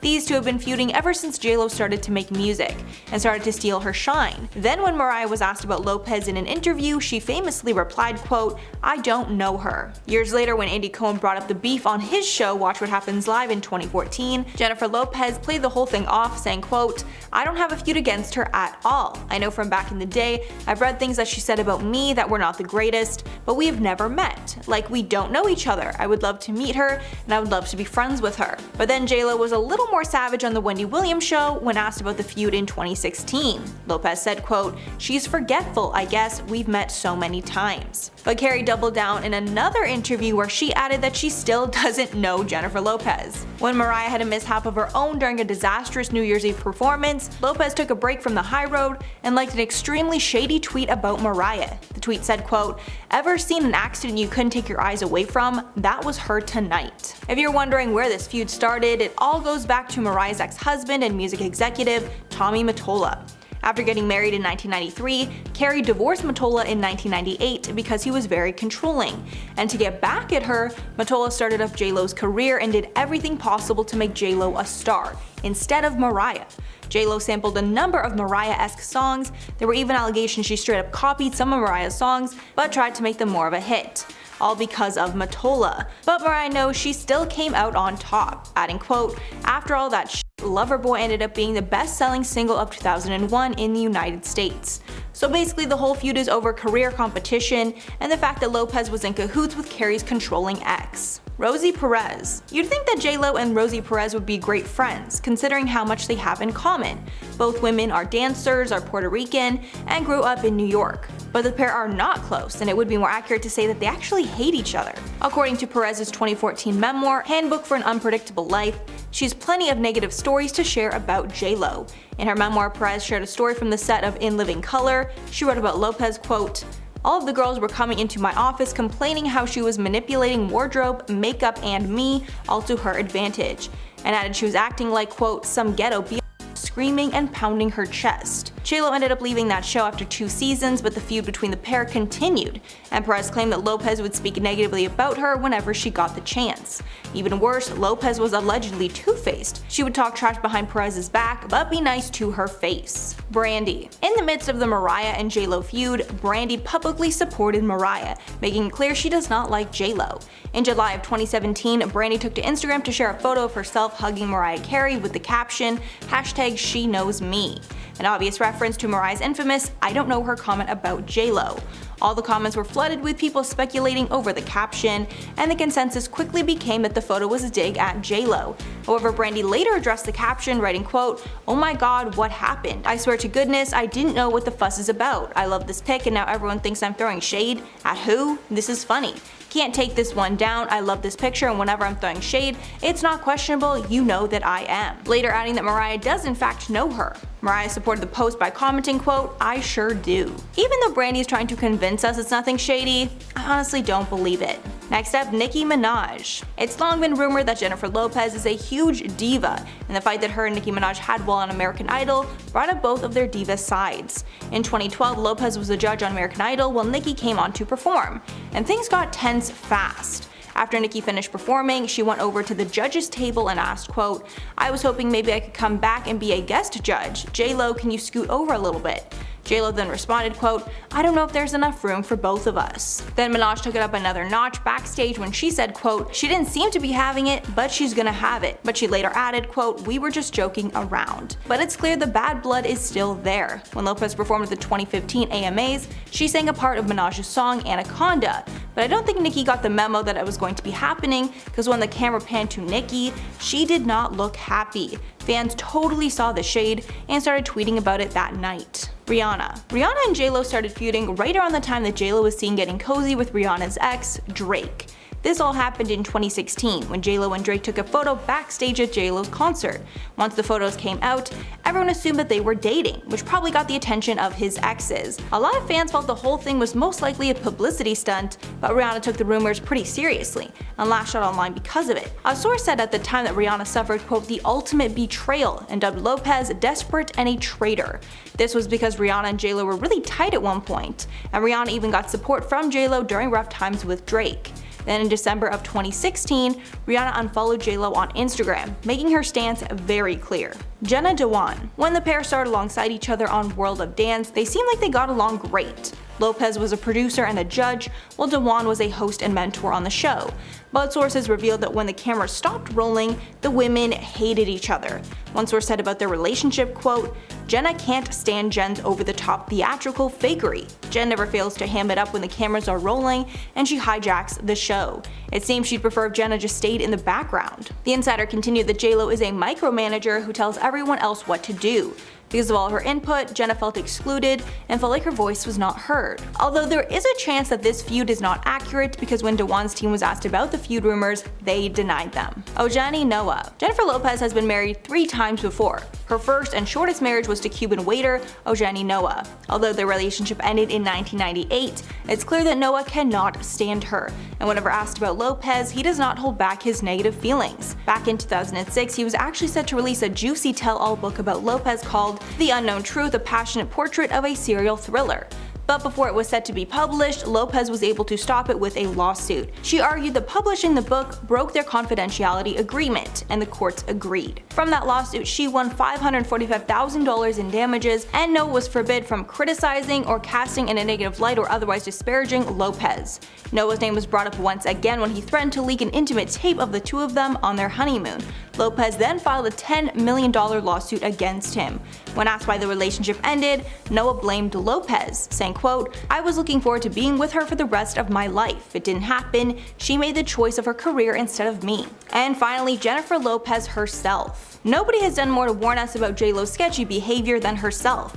And some of the things she's done in the past are too terrible to ignore. Back when she tried to score a role in competition with actress Claire Danes, J.Lo said some harsh things about her competition, saying that Claire Danes does the quote, same thing with every character she does. Then Lopez bashed Winona Ryder, saying that she was not a big fan of her work. And finally Lopez took aim at Gwyneth Paltrow, saying, quote, tell me what she's been in. I swear to God I don't remember anything she was in. Some people get hot by association. I heard more about her and Brad Pitt than I ever heard about her work. Then in a different interview, Lopez decided to take aim at Madonna, specifically bashing Madonna's attempt at acting. Quote, do I think she's a great performer? Yeah. Do I think she's a great actress? No. Acting is what I do, so I'm harder on people when they say, oh, I can do that, I can act. I'm like, hey, don't spit on my craft. Aside from dishing out unnecessary shade to other celebrities, Lopez also has a reputation for being incredibly rude to service people. One United Airlines employee told the press how much of a diva she was during her flight. Apparently he asked if she wanted a drink and she replied, quote, I just said, what can I get you to drink? But Jennifer refused to even acknowledge me. She turned her head away and told her personal assistant, please tell him I'd like a Diet Coke and lime. Even though the stewardess was trying to serve her what she wanted, she refused to look and made her assistant speak for her. It's so ridiculous and an unnecessary power play. But this interaction is nothing compared to the maid that was fired for asking J.Lo for an autograph. The maid later spoke with media and said she asked J.Lo's 2 assistants, who rejected the autograph. Then a day later, the hotel said that Lopez complained about the incident, and that maid was fired. Number 10. The alleged racism. Jennifer and Ben Affleck tied the knot in a surprise wedding in Las Vegas and decided to have a bigger ceremony not long after. This time around, they opted to celebrate at Ben's 87-acre compound that is just outside of Savannah, Georgia. But this choice in venue sparked criticism that shouldn't be ignored. Called by the family as the Big House, Ben purchased the home in 2003, and it features 3 separate homes within: the Oyster House, the Summer House, and the Greek Revival style home. The listing agent said, when talking about the home, every detail is historically accurate, from the plaster moldings to the heart of the pine floors. But it seems that because of being historically accurate in nature, it's left fans wondering. Commenters on social media began criticizing the couple for hosting a celebration at a plantation, which of course is a style of home that has association with some pretty horrible history. To make matters worse, Ben and Jen were aware of the dark history in his ancestral natural line. News One reported that 7 years later, Ben issued an apology after requesting the PBS show Finding Your Roots withheld information about his plantation-owning ancestor. This allegedly even led to PBS shelving the show. This left many fans wondering why the couple would choose this home at all as their wedding venue, as well as why they own it in the first place. Despite finding his roots and knowing some of his ancestors' dark past, many found this to highlight some problematic behavior of ignoring the dark history of some of the buildings. Though the house itself isn't true in time, the land is. The property was reportedly owned by a plantation manager and allegedly is an unmarked graveyard. Most assume that Jennifer was aware of this information prior to planning her wedding there,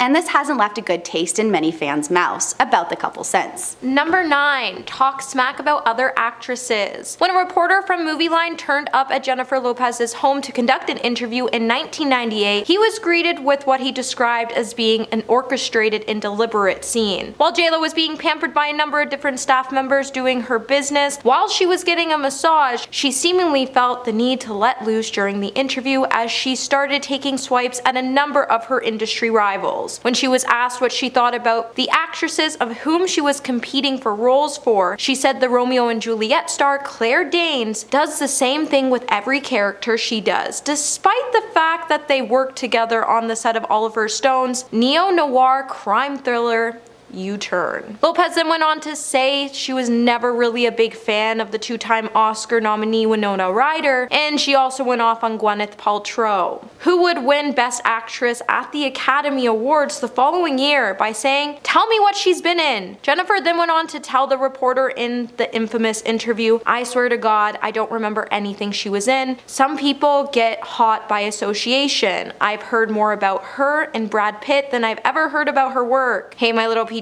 are you liking this video so far? If so, don't forget to give it a thumbs up and subscribe to the channel. Number 8. Bad acting. You can't deny Jennifer Lopez had some movie hits in the past, but lately fans are torn, questioning if she has just lost the touch. After failing to get a nomination for Best Supporting Actress in the movie Hustlers in 2020, fans took to social media to share their thoughts. The TV host Wendy Williams believed she was completely snubbed, saying, "Let me tell you something, Jen, you were robbed. They robbed you purposely because they're jealous of you." But some fans just didn't agree, speculating that it was her acting that was a direct result in the 0 nominations. A fan wrote at the time, "She has acted in 36 films but has never won an Oscar. Yeah, that's because they're all bad." They added, "No one wants to tell her the truth. Hustlers was a terrible movie, and her acting was very one-dimensional." Other fans seem to agree that maybe Jennifer has lost the sparkle that she did once have. On Reddit, when asked, "What do you think of Jennifer Lopez?" one user wrote, "She had promise. Honestly, she has fallen prey to the fame game. She brought solid work for a couple films, but she is no longer a phenomenon or a rare talent." They even went on to add, "She can fade with people taking very little notice. Things have a way of working themselves out." Harsh statements for sure, but what do you guys think? Are Jennifer's acting days behind her? Number 7. Insults musicians. During another Movieline interview, Jennifer also offered her opinion on fellow pop star Madonna's career when she claimed Madonna was good at the former, but not so good at the latter by saying, "Do I think she's a great performer? Yeah.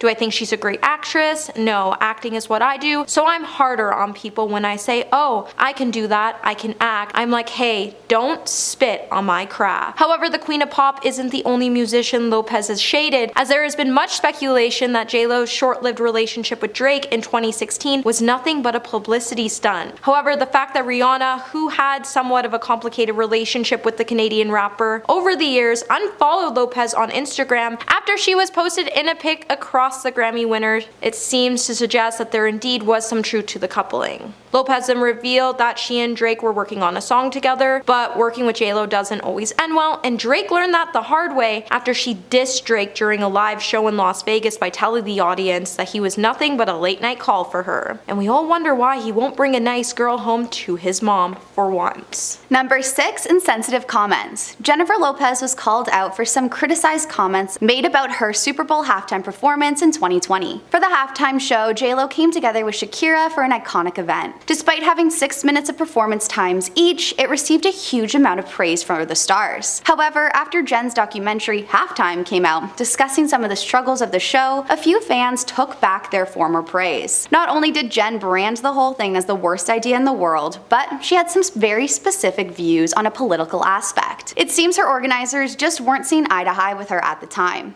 During her performance, she was surrounded by children, sitting cross-legged inside a glowing cage. Many came to the conclusion that these glowing cages were intended to look like immigrant children being held in cages at the US detention centers. You're probably thinking, how could this be bad, as this is a topic that should be more widely discussed? But it was her comments afterwards that got fans pretty heated. It seems the NFL was more reluctant to include this moment at all, which pushed J-Lo to fight back at the show's organizers in a heated phone call which was shown in her documentary. She said, "I'm trying to give you something with substance, not just out here shaking our effing butts and effing belly dancing." She went on to say, "I want something real, I want something that's going to make a statement." Not long after the documentary was released, a certain line about belly dancing found its way across Twitter.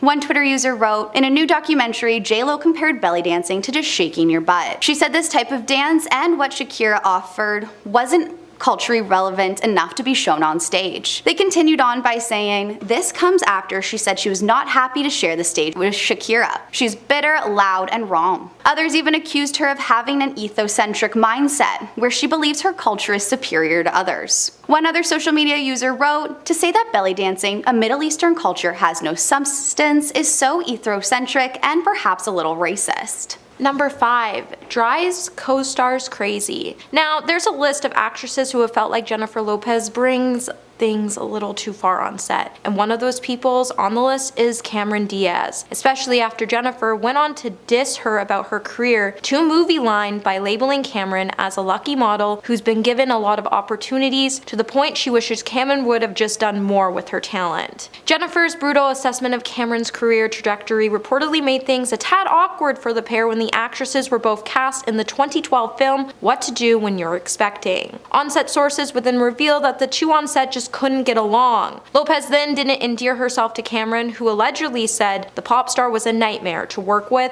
as she once even said to Jen she should stick with her day job, meaning American Idol and singing, as an insider even claimed that Jennifer demanded to eat at specific times, no matter what, and she would even stop work to have her assistant run her over some small protein in a veg-based meal. This drove Cameron crazy. Details of their feud would soon become a hot topic after it appeared in Star magazine, after a source claimed to the media outlet that the co-stars actively avoided one another by saying they don't interact much, but when they do, the tension is thick, and Jennifer just acts like Cameron doesn't exist. However, when both actresses denied the rift while promoting the movie, it then caused critics to say this was ultimately just all planned. Number 4. Music theft. From her career in acting to her music career, it seems controversies seem to follow her. Over the years, Jen has been accused of stealing songs from other prominent artists in order to gain more fame for her music quicker. Back in 2005, J-Lo released her 4th studio album, which was called Rebirth, though it seems to be received from some pretty mixed reviews. The song Get Right was pretty widely praised, and at the time it was reported that the singer Usher was furious though, accusing Jen of using his music. He said at the time, "I hate it, but I better get some of the publishing rights or else. I didn't put it on my album because I couldn't get it right.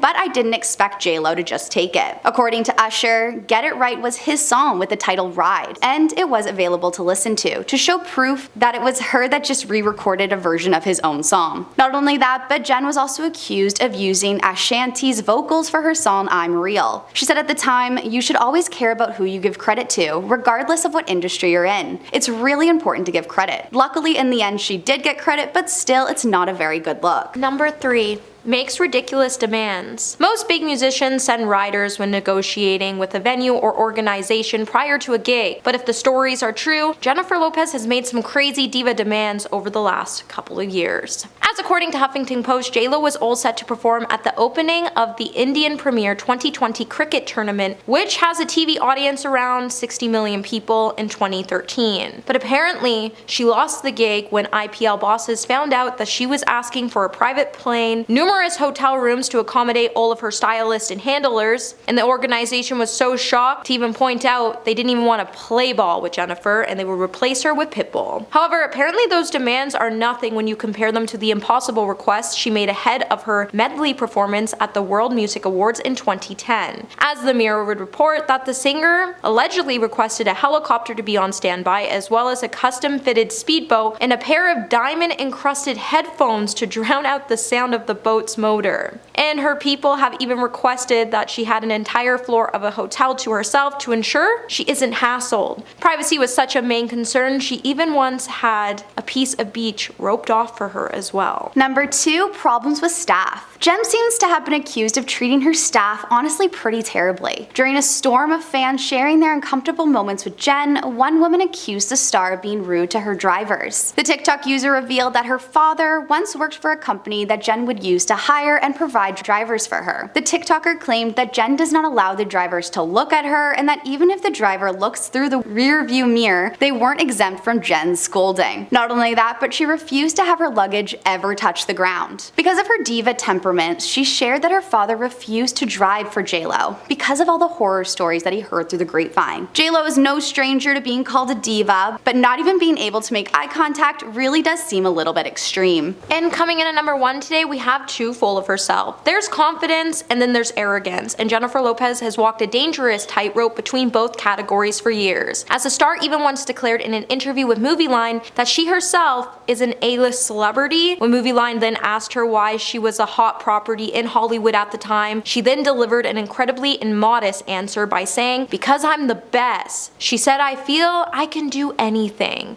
Any kind of role. I'm fearless." This kind of honesty is somewhat refreshing, but having too much belief in yourself and your own abilities will inevitably get under the skin of your colleagues and viewers alike. Lopez then claimed to have something called the stardom glow, but not everyone saw it that way. At the time of her career, even though it was 1998, it was a good year for the star, but she certainly fell out of favor with critics in 2003 when she landed the Worst Actress title at the Golden Raspberry Awards. And ever since, her career has had a bunch of ups and downs, and it seems like it gets worse whenever the actor lets all the fame go to her head. Number 10, sharing the stage. JLo didn't hold back when it came to her opinion on sharing the stage with Shakira at the 2020 Super Bowl halftime show. In her newly released documentary called Halftime, she labeled it as the worst idea in the world. Quote, "If it was going to be a double headliner, they should have given us 20 minutes. That's what they should have effing done." Basically, it turns out that Jennifer was frustrated with the NFL for booking 2 headliners and making them share the same amount of time that any solo performer would receive, as opposed to doubling it and giving the women extra time to shine. As a result, fans slammed the artist for coming off as entitled. While it's true that they only gave the performers 6 minutes each, the action-packed show garnered immense praise from fans across the globe, with many fans commending the women for showcasing their Latin heritage so brilliantly. What JLo was really mad about though is that previous solo headliners like Beyonce and The Weeknd received 14 minutes to perform, but judging by her complaints, it's clear that she feels offended that they asked her to share the stage at all. Number 9, cheating allegations. Jennifer Lopez and Ben Affleck have had an on-again, off-again romance that has been going on since the 2000s, with fans even nicknaming the couple Benifer. I mean, these two just got married this year after they first got engaged nearly 2 decades ago, but the timeline of their relationship is a huge red flag and included alleged cheating. So in July of 2002, Lopez filed for divorce from her second husband, Chris Judd, citing irreconcilable differences. But this news broke just months after Lopez had wrapped the movie Glee alongside her then boyfriend Ben. Even though she vehemently denied cheating rumors, Ben took out an ad in The Hollywood Reporter gushing about Lopez before her divorce wasn't yet finalized. In fact, even Chris Judd's father, Larry, spoke out against the couple and accused JLo of being unfaithful to his son. He insinuated that the affair started during the filming of Glee. Quote, "I thought Mr. Affleck would honor a married woman and not just go right into the trailer," and added that she'd be happier if she'd just tell the truth and no one in her little circle is going to say one negative thing to her. But we'll never really know the truth of what happened. Number 8, music theft. The star has been accused of stealing and borrowing background tracks and vocals from other artists for years. One of the stars who accused her of doing this was Usher in 2005. He claimed that she stole a song that he cast aside while recording his hugely successful album called Confessions. Usher claimed that JLo's single Get Right is actually a re-recorded version of Ride, a song that he co-wrote the year before, which was only available online. He said, quote, "I hate it, but I'd better get some of the publishing rights or else. I didn't put it on my album because I couldn't get it right, but I didn't expect JLo to just take it." And apart from being accused of stealing the same sample song that Mariah Carey used for Loverboy, JLo was also given songs that were initially intended for Ashanti, which is why a lot of people claim what happened between the two artists was straight up music theft. In September of 2001, Lopez released I'm Real from her second studio album, J-Lo, that she worked on with Irv Gotti. But the song was already recorded and mixed with Ashanti's vocals, which is why you can still hear her background vocals in Lopez's version. Number 7. Makeup artist feud. Scott Barnes, who worked for J-Lo for the past 20 years, has had to deal with so much of the star's crazy hot and cold behavior. In the mid-2000s, the star essentially banished her longtime makeup artist, Scott Barnes, after rumors surfaced that someone had leaked info to the press about her and Mark Anthony's secret marriage ceremony. Speaking on the Jeff Probst show in 2012, when asked about how J-Lo treated him, he said, quote, "It was like I had the plague." But interestingly enough, eventually she ended up giving Barnes his old job back again after learning the truth, but apparently failed to apologize for being so cold and ruthless towards him.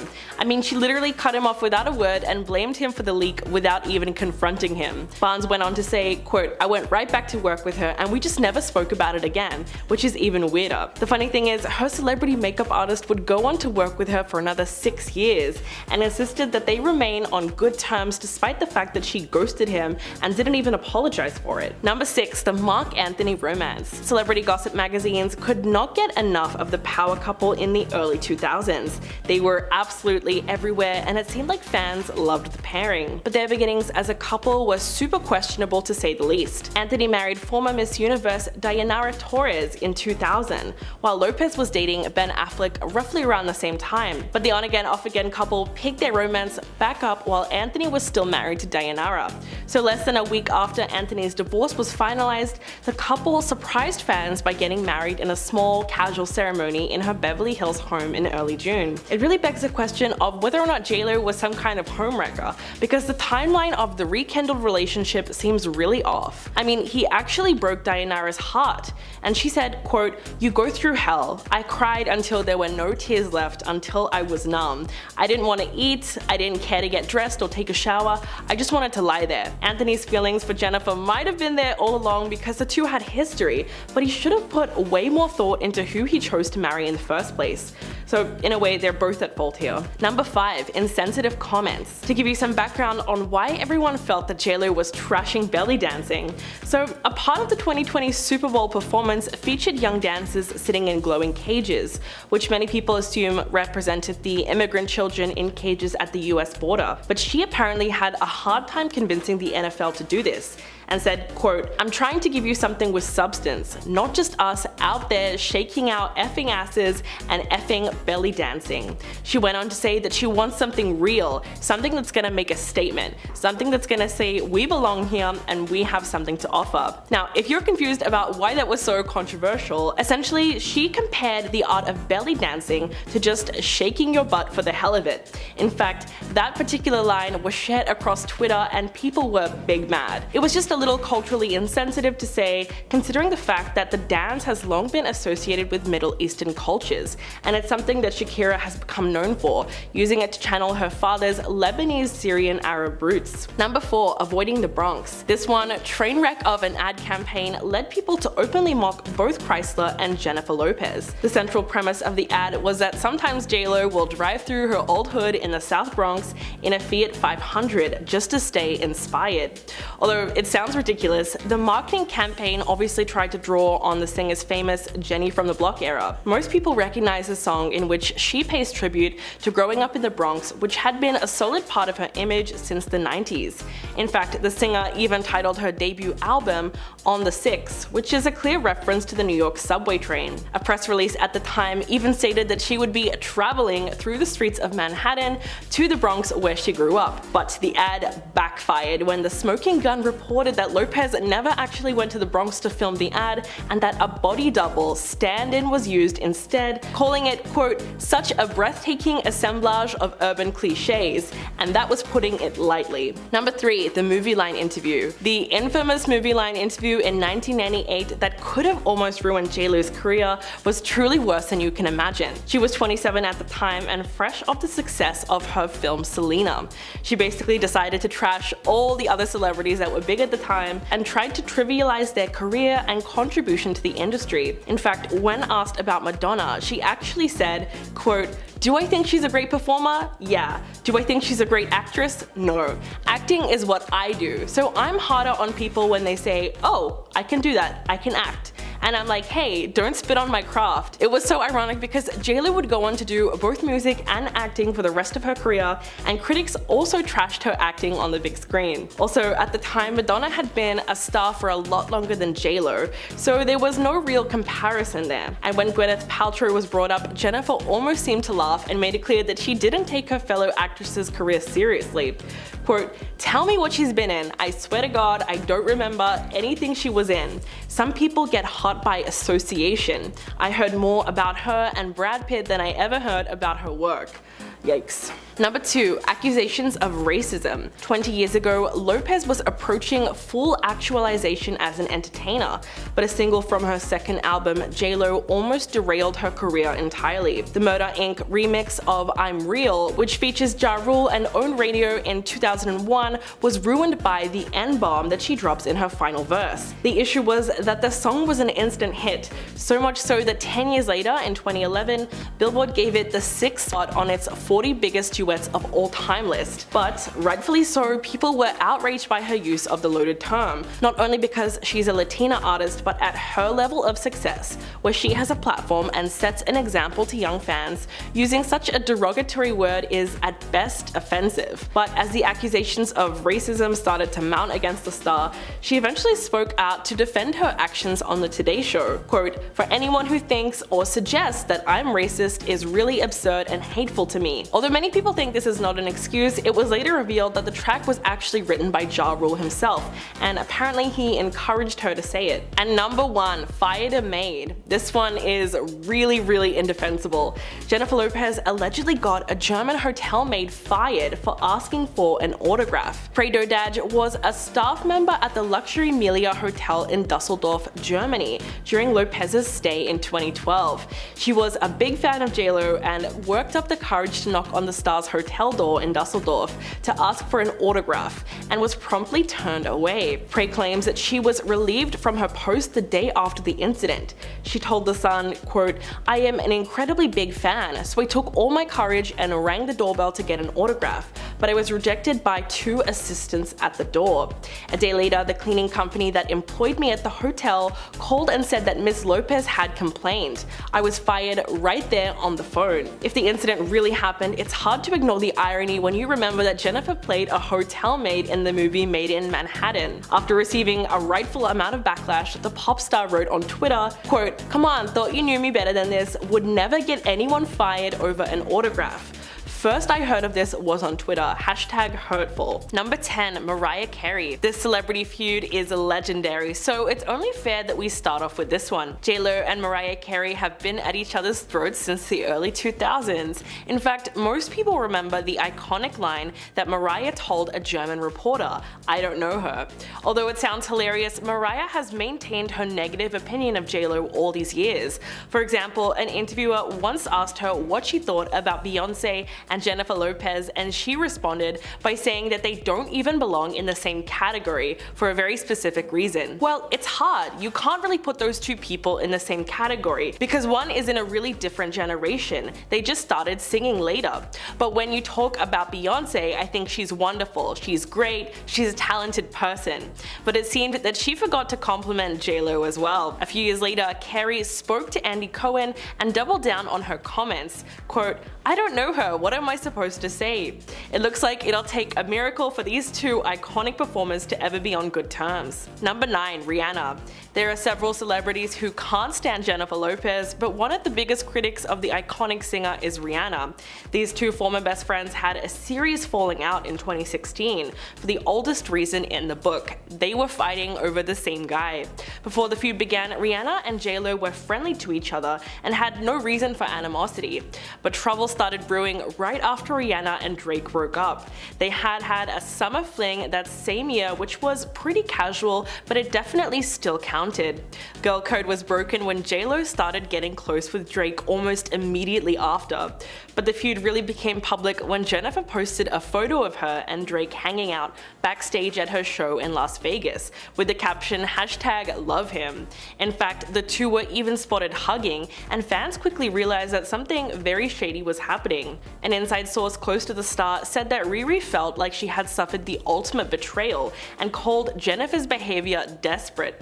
It must have been accurate because in December of 2016, she suddenly unfollowed Lopez on Instagram. Number 8. Gloria Estefan. Cuban-American superstar Gloria Estefan was originally supposed to be performing at the 2020 Super Bowl alongside fellow Latina pop stars J-Lo and Shakira, but after seeing J-Lo's new documentary called Halftime, where the singer went on a rant about having to share the stage with Shakira, Gloria put her comments on blast. She didn't seem to agree that it was the worst idea ever to have the artist share the stage, and explained why Lopez got it wrong on Watch What Happens Live with Andy Cohen.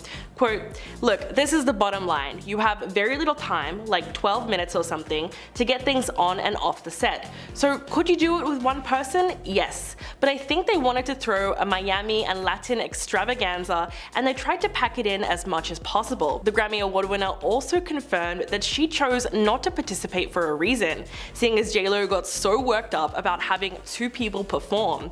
Quote, "Okay, and imagine what J-Lo would have said if I was the third. I literally would come out, done a shake your booty and out." But she went on to insist that it was their moment and that she didn't want to go on a diet in December anyway. Number 7. Nick Cannon. The Wild and Out star took a cue from his ex-wife Mariah Carey's famous phrase to throw shade at Jennifer Lopez during his guest appearance on The Wendy Williams Show.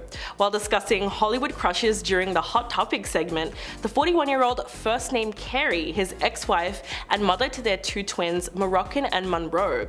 Quote, "Number 1, Mariah, the amazing mother, superstar, singer." He then went on to name Halle Berry and Naomi Campbell as his second and third choices. A producer then suggested J-Lo as an option, and he just responded with, "I don't know her." After the audience erupted into laughter, the host added, "That was a joke for the lambs. Shout out to the lambs," as Carey refers to her fans as the Lamely. Cannon made it clear who he supports in the ongoing battle of the divas, and naturally he sided with Carey, so we can't really fault him for that. It's been a bit of a running joke for years that Mariah wasn't kidding and didn't actually know J-Lo personally when she gave that interview, but it was too late to clear the air, as the classic "I don't know her" line has gone down in history as one of the best ways to shade someone. Number 6. Rosie Perez. Both Jennifer Lopez and Rosie Perez have served as inspirations to the Latin community for over 2 decades, but they haven't always gotten along. They met back in 1991 during an open casting call for In Living Color. At the time, Perez was the show's choreographer, and Lopez was auditioning to become a member of the dance troupe known as the Fly Girls.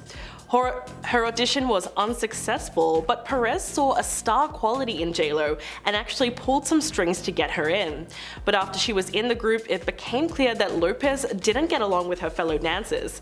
According to Perez, she was labeled as a diva right away. "All of the girls were coming into my office and complaining how she was manipulating wardrobe, makeup, and me, all to her advantage." Perez said that at first she didn't believe it, but then J-Lo screamed at her saying, "I know I'm good, I'm better than any of these girls and you know it." What's worse is, after J-Lo left the show and made it big in the music industry, she went on talk shows trashing her former choreographer. Perez also implied that J-Lo ghosted her.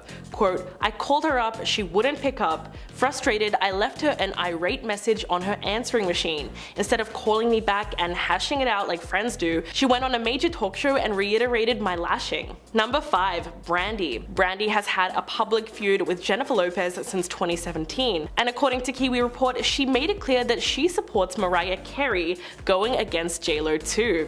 Basically, she posted a photo of herself on Instagram hugging Carey with the hashtag #SheKnowsMe. The caption was super perfect and a great reference to that famous "I don't know her" comment. So the whole thing tells us that Brandy is totally teaming with Mariah. Brandy's post exploded on social media and Lopez fans immediately took offense to it. Mariah saw the backlash and chimed in to Brandy's photo, commenting with a simple "I sure do. But the singer was quick to defend herself from hate comments and edited the caption shortly after posting it with, quote, "Oh my god, what happened? I swear to goodness, I don't know what the fuss is about. I love this pic and now everyone thinks I'm throwing shade. At who? This is funny, can't take this one down. I love this picture, and whenever I'm throwing shade, it's not questionable. You know that I am." She totally doubled down on dissing Jennifer and siding with Mariah, adding, quote, "Also, I've met her several times. Like the several seats that should be taken, she does know me." Number 4, Nicki Minaj. These two have allegedly been feuding since 2012. It all started when Nicki was performing on one particular episode of American Idol at the same time that J-Lo was sitting on the judge panel. In a rather awkward moment, Nicki asked if she could come back on the show as a guest judge and asked J-Lo to scoot over. As a Latina artist hit back, she said, "I don't know if there's room for both of us." It was one of those joking moments that seemed like there was something else behind it, but nevertheless the two seemed to be just joking around, even though Nicki told a reporter backstage, quote, "She didn't seem to be having it, but she's gonna have it." Okay, so now we're jumping to 2015 when fans swear that Nicki shaded J-Lo for performing her song at the American Music Awards. As she was performing a small part of Anaconda, the camera cut to Nicki in the audience looking less than happy with the rendition. The clip showed her emotionless face and made it seem like she didn't approve of the way her song was being used. Number 3, Ryan Seacrest. This incident gives Ryan every reason to hate J-Lo because it's pretty bad. Ryan Seacrest worked alongside the singer on American Idol and the two quickly became friends. But all that seemingly changed when the talk show host revealed that he flew down to Miami to celebrate her milestone 50th birthday, only to be denied entry at the door. Ouch. He recalled the whole story on Live with Kelly and Ryan and explained that he flew down from New York for only a few hours because he had to make it back in time for the next morning's show. But when he finally arrived, the doorman told him, "You're not on the list," to which he responded, "Clearly, there's a mistake. She invited me personally." But upon being denied, he checked the list and couldn't find his name. The doorman just asked him to wait, made a quick call, and was able to confirm that Seacrest was indeed on the guest list. But the host went on to say that he was the first person there and no one really got turned up until after he left. It would have certainly been a little embarrassing to say the least. Number 2, Cameron Diaz. Throughout the years, Jennifer Lopez has been known to speak negatively about her fellow actors, and it looks like it may have come back to bite her. During an interview in the late 90s, J-Lo explained that Cameron Diaz was just a lucky model who was given opportunities. She did mention that Diaz can be good when directed, but Lopez's past comments about Cameron's career allegedly made things super awkward between them when they both had to buckle down and work together in the 2012 comedy What to Expect When You're Expecting. Several anonymous sources on the set of the film claimed that the two stars did not get along at all during the shoot. In fact, it was reported that Cameron said the singer was a nightmare to work with.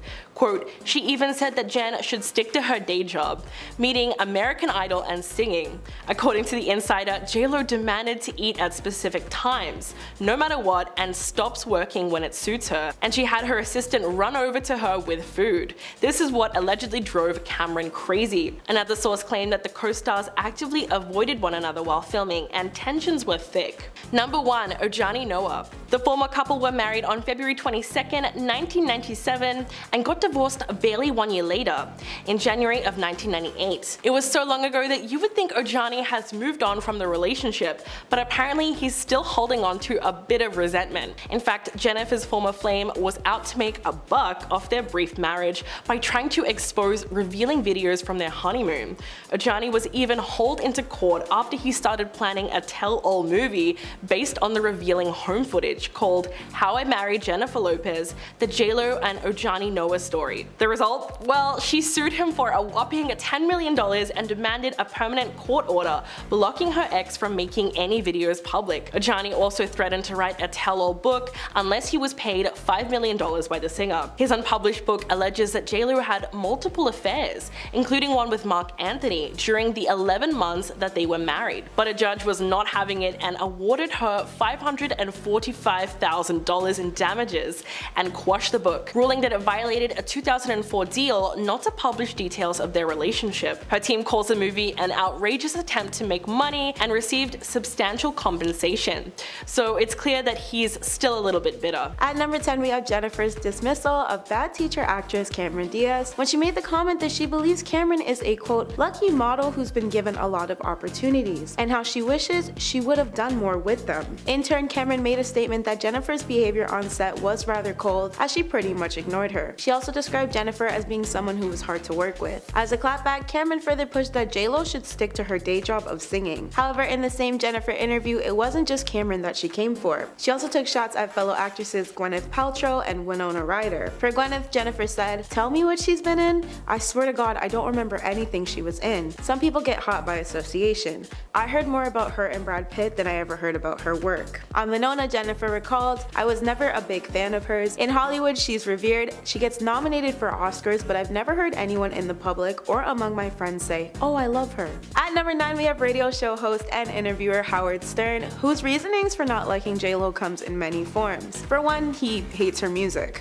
Howard's typical musical vibe is 90s rock and grunge rather than early 2000s pop. But not only does Howard not enjoy Jennifer's music, he's also bashed it in the form of jokes on numerous occasions despite his attraction to fairly few pop songs in the past. In summary, it was Howard Stern's show co-host Robin who made claims while they watched her on the floor music video that radio stations were hesitant to play the song since she hadn't been charting for a while. Apparently, to further this point, he described that the relevance of J-Lo being a judge on American Idol kind of forced the song down consumers' throats, and Howard later accused Jennifer of being self-absorbed because the single debuted on American Idol. Howard further bashed her Super Bowl performance and even ridiculed Jimmy Fallon's praises for it as well. There was also the incident where Howard claims he spent the entirety of his run-in with his friend Mark Anthony, who was married to Jennifer at the time, being completely ignored. This further pushed the established reputation of Jennifer being a snotty diva. Howard's last straw was Jennifer's interview, where she was asked if she found Howard attractive, and remained silent while expressing a puking expression. Since then, Howard has not let up on the insults about her attitude, music, and business choices whenever she's brought up on his show. At number 8, we have Gloria Estefan's shade to Jennifer for her halftime documentary spiel about performing with Shakira for the 2020 Super Bowl. When Gloria admitted she chose not to participate with no regrets, she blasted Jennifer's comments about their experience when she sat down with Andy Cohen on Watch What Happens Live in June. Quote,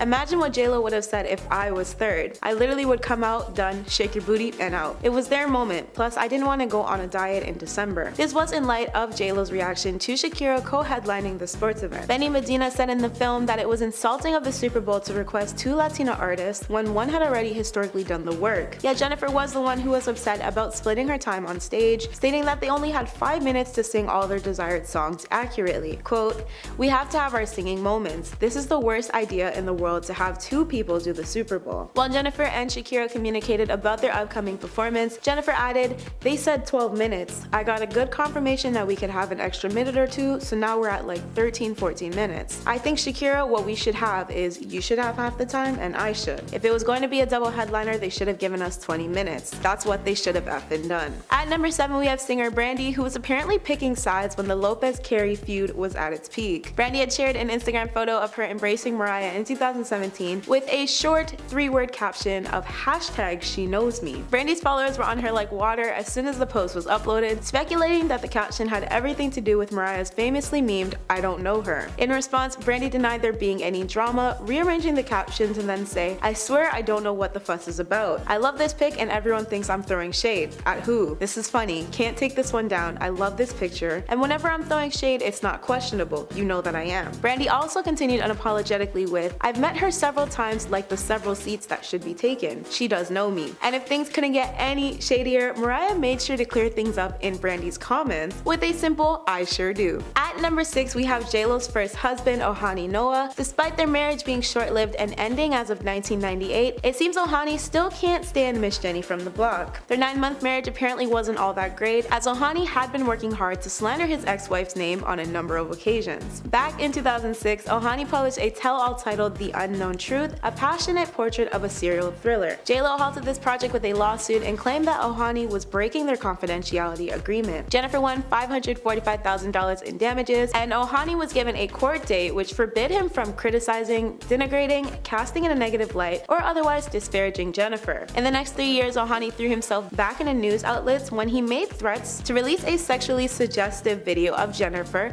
that was filmed during their honeymoon and resulted in another $10 million lawsuit. In 2016, his appearance on $1 Million Matchmaker saw Ohani claiming he loaded the blame on Jennifer for their split and how he was looking forward to spending a lifetime with her before she chose her career over him. At number 5, we have former NBC World of Dance TV host and mentor Jenna Dewan, who sat on the panel with then executive producer Jennifer. Although the two dancers and celebrities seemed fine during the 2017 reality dance competition tapings, their animosity behind the scenes apparently ran deep. An unnamed outlet source once stated on Jenna's behalf that Jenna, quote, can't stand Jen's over-the-top theatrical fakery, adding that Jen never fails to ham it up when the cameras are rolling and she hijacks the show. It seems she'd prefer if Jenna just stayed in the background. Every situation, even off camera, is micromanaged by J-Lo, and Jenna feels very excluded. This alleged feud seemed to be squashed fairly quickly though when Gossip Cop reached out to a show producer and one of Jenna's reps and was informed that the reported beef was misleading. However, given Jennifer's past, can we really be sure of this? At number 4, we have actress Rosie Perez. She and Jennifer apparently had lifelong ties with one another that seemed great on the outside. But both Puerto Rican dancers raised in New York have zero love for each other, according to Rosie's 2014 Handbook for an Unpredictable Life memoir. In it, Rosie discusses working on In Living Color with Jennifer in a wickedly horrible light. Quote,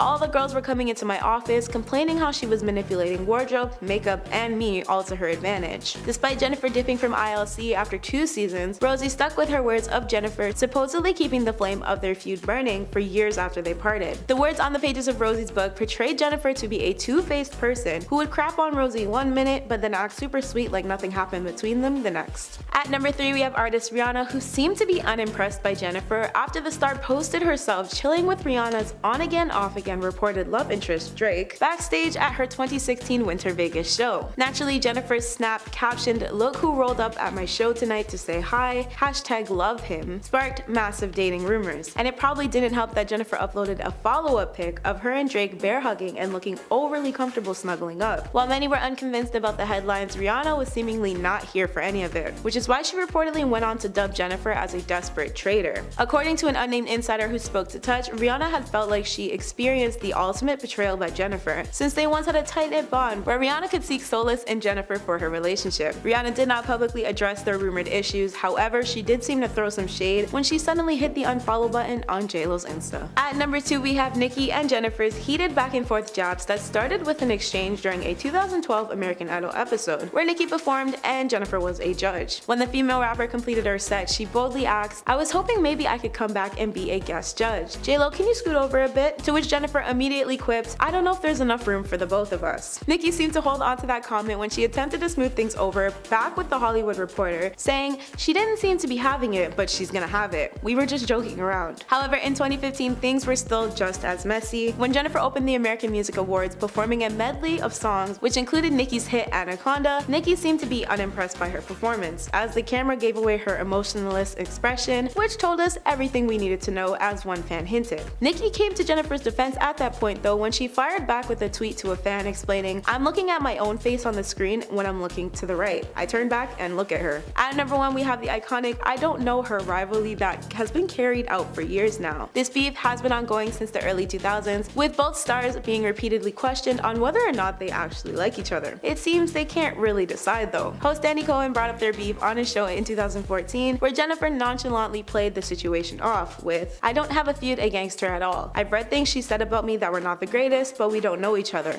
I would love to meet her and I would love to be friends with her." However, she told Wendy Williams the exact opposite in 2016 for her show, explaining, "She's forgetful, I guess. We've met many times." Andy went straight to the source to speak with Mariah that same year, and in response, Mariah reiterated, "I don't know her. What am I supposed to say?" Jennifer, of course, took this as major shade, and when people were flaming Mariah for her quote disastrous New Year's Eve performance that winter, Jennifer threw some shade of her own by liking a post referring to Mariah's performance as a train wreck. It seems Mariah got the final laugh though, because she made it rain shade in her 2020 memoir The Meaning of Mariah Carey, where she revealed her feud with Jennifer on top of slamming Jennifer's ex-husband and former CEO of Sony Music, Tommy Mottola, for allegedly attempting to ruin her career with Jennifer's help. Mariah claimed Tommy tried to sabotage the glitter soundtrack Firecracker and pushed that the movie's lead single Lover did not go unnoticed by Sony executives. Mariah also added that Sony rushed to make a single for another female entertainer on their label. But rather than naming Jennifer in the allegation in her sampling of Firecracker on I'm Real that same year, Mariah just concluded with her infamous comment, finishing her statement with, "After all that ish, Loverboy ended up being the best-selling single of 2001 in the United States." At number 10, we have 7 limousines. Starting off strong with her gigantic and expensive entourage to walk 3 city blocks. Apparently, she was staying at the Metropolitan when she decided to walk to the Dorchester restaurant, which was 3 blocks away.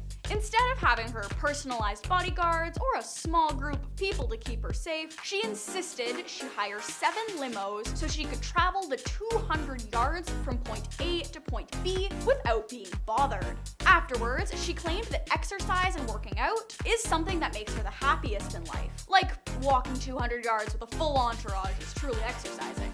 The entire situation is so bizarre and out of touch, you can't help but recognize it as diva behavior. At number 9, we have how she got someone fired for asking for an autograph. A hotel maid asked her for an autograph, which is totally respectable, because she's literally Jennifer Lopez. But it was how she responded that made her such a diva. When the maid asked her very politely for an autograph, nothing came of it. But a day later, the maid received a phone call from the cleaning company she was employed with to let her know that Jenny complained about it, and she was fired from that point on. What makes the situation worse is that the hotel tried to deny it happening to maintain its image. Not only is it shady, but the maid risked it all for little reward. Who would think that Jenny from the block would be such a princess about a fan? At number 8, we have the diamond-encrusted headphones. It makes sense to have sound-canceling headphones with you, especially when you have sensitive ears. But when they're entirely diamond-encrusted and worth almost $6,000, it's too much. One of the more infamous moments she wore the headphones was when she was showing up to the World Music Awards on her personal speedboat. And it wasn't just personalized to her, it was completely custom made, with custom love seats that were faux leather and champagne coolers. But because the boat on the water was just too loud, she had the noise canceling headphones. And like I mentioned before, they were entirely diamond encrusted. Like regular headphones just weren't enough. At number 7, we have how she won't respond to her flight attendants. She has her own private jet with her own personal flight attendants, and she wouldn't even make conversation with them. It was in 2012 when she was in hot water for it because one of her flight attendants came forward saying that she was ghosting her. The attendant in question came up to her and a few of her guests and asked if she wanted anything to drink. Jen looked at her, turned her head away from her, and told her personal assistant to tell the attendant that she would like a Diet Coke with a lime. Obviously, this is jaw-dropping behavior for anyone, even if it is on par for Jen. At number 6, we have $20 million to be a judge. While she was one of the hosts on American Idol, she was charging $20 million a season. And to add to it, she even bought out Simon Cowell for $12 million so she could replace him.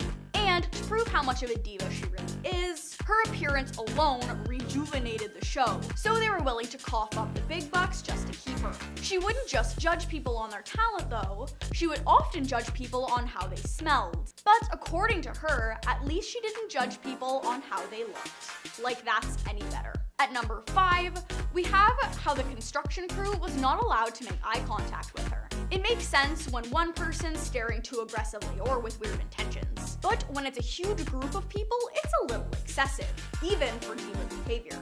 She'd hired a crew to refurbish her mansion home, and if she was around them, they were not allowed to make eye contact with her, and they weren't allowed to speak to her at all either. But that's not all. A lot of her previous helpers said the same thing, like her drivers and other caretakers. She actually ended up selling that home for $27 million and bought a new one the same year for $40 million.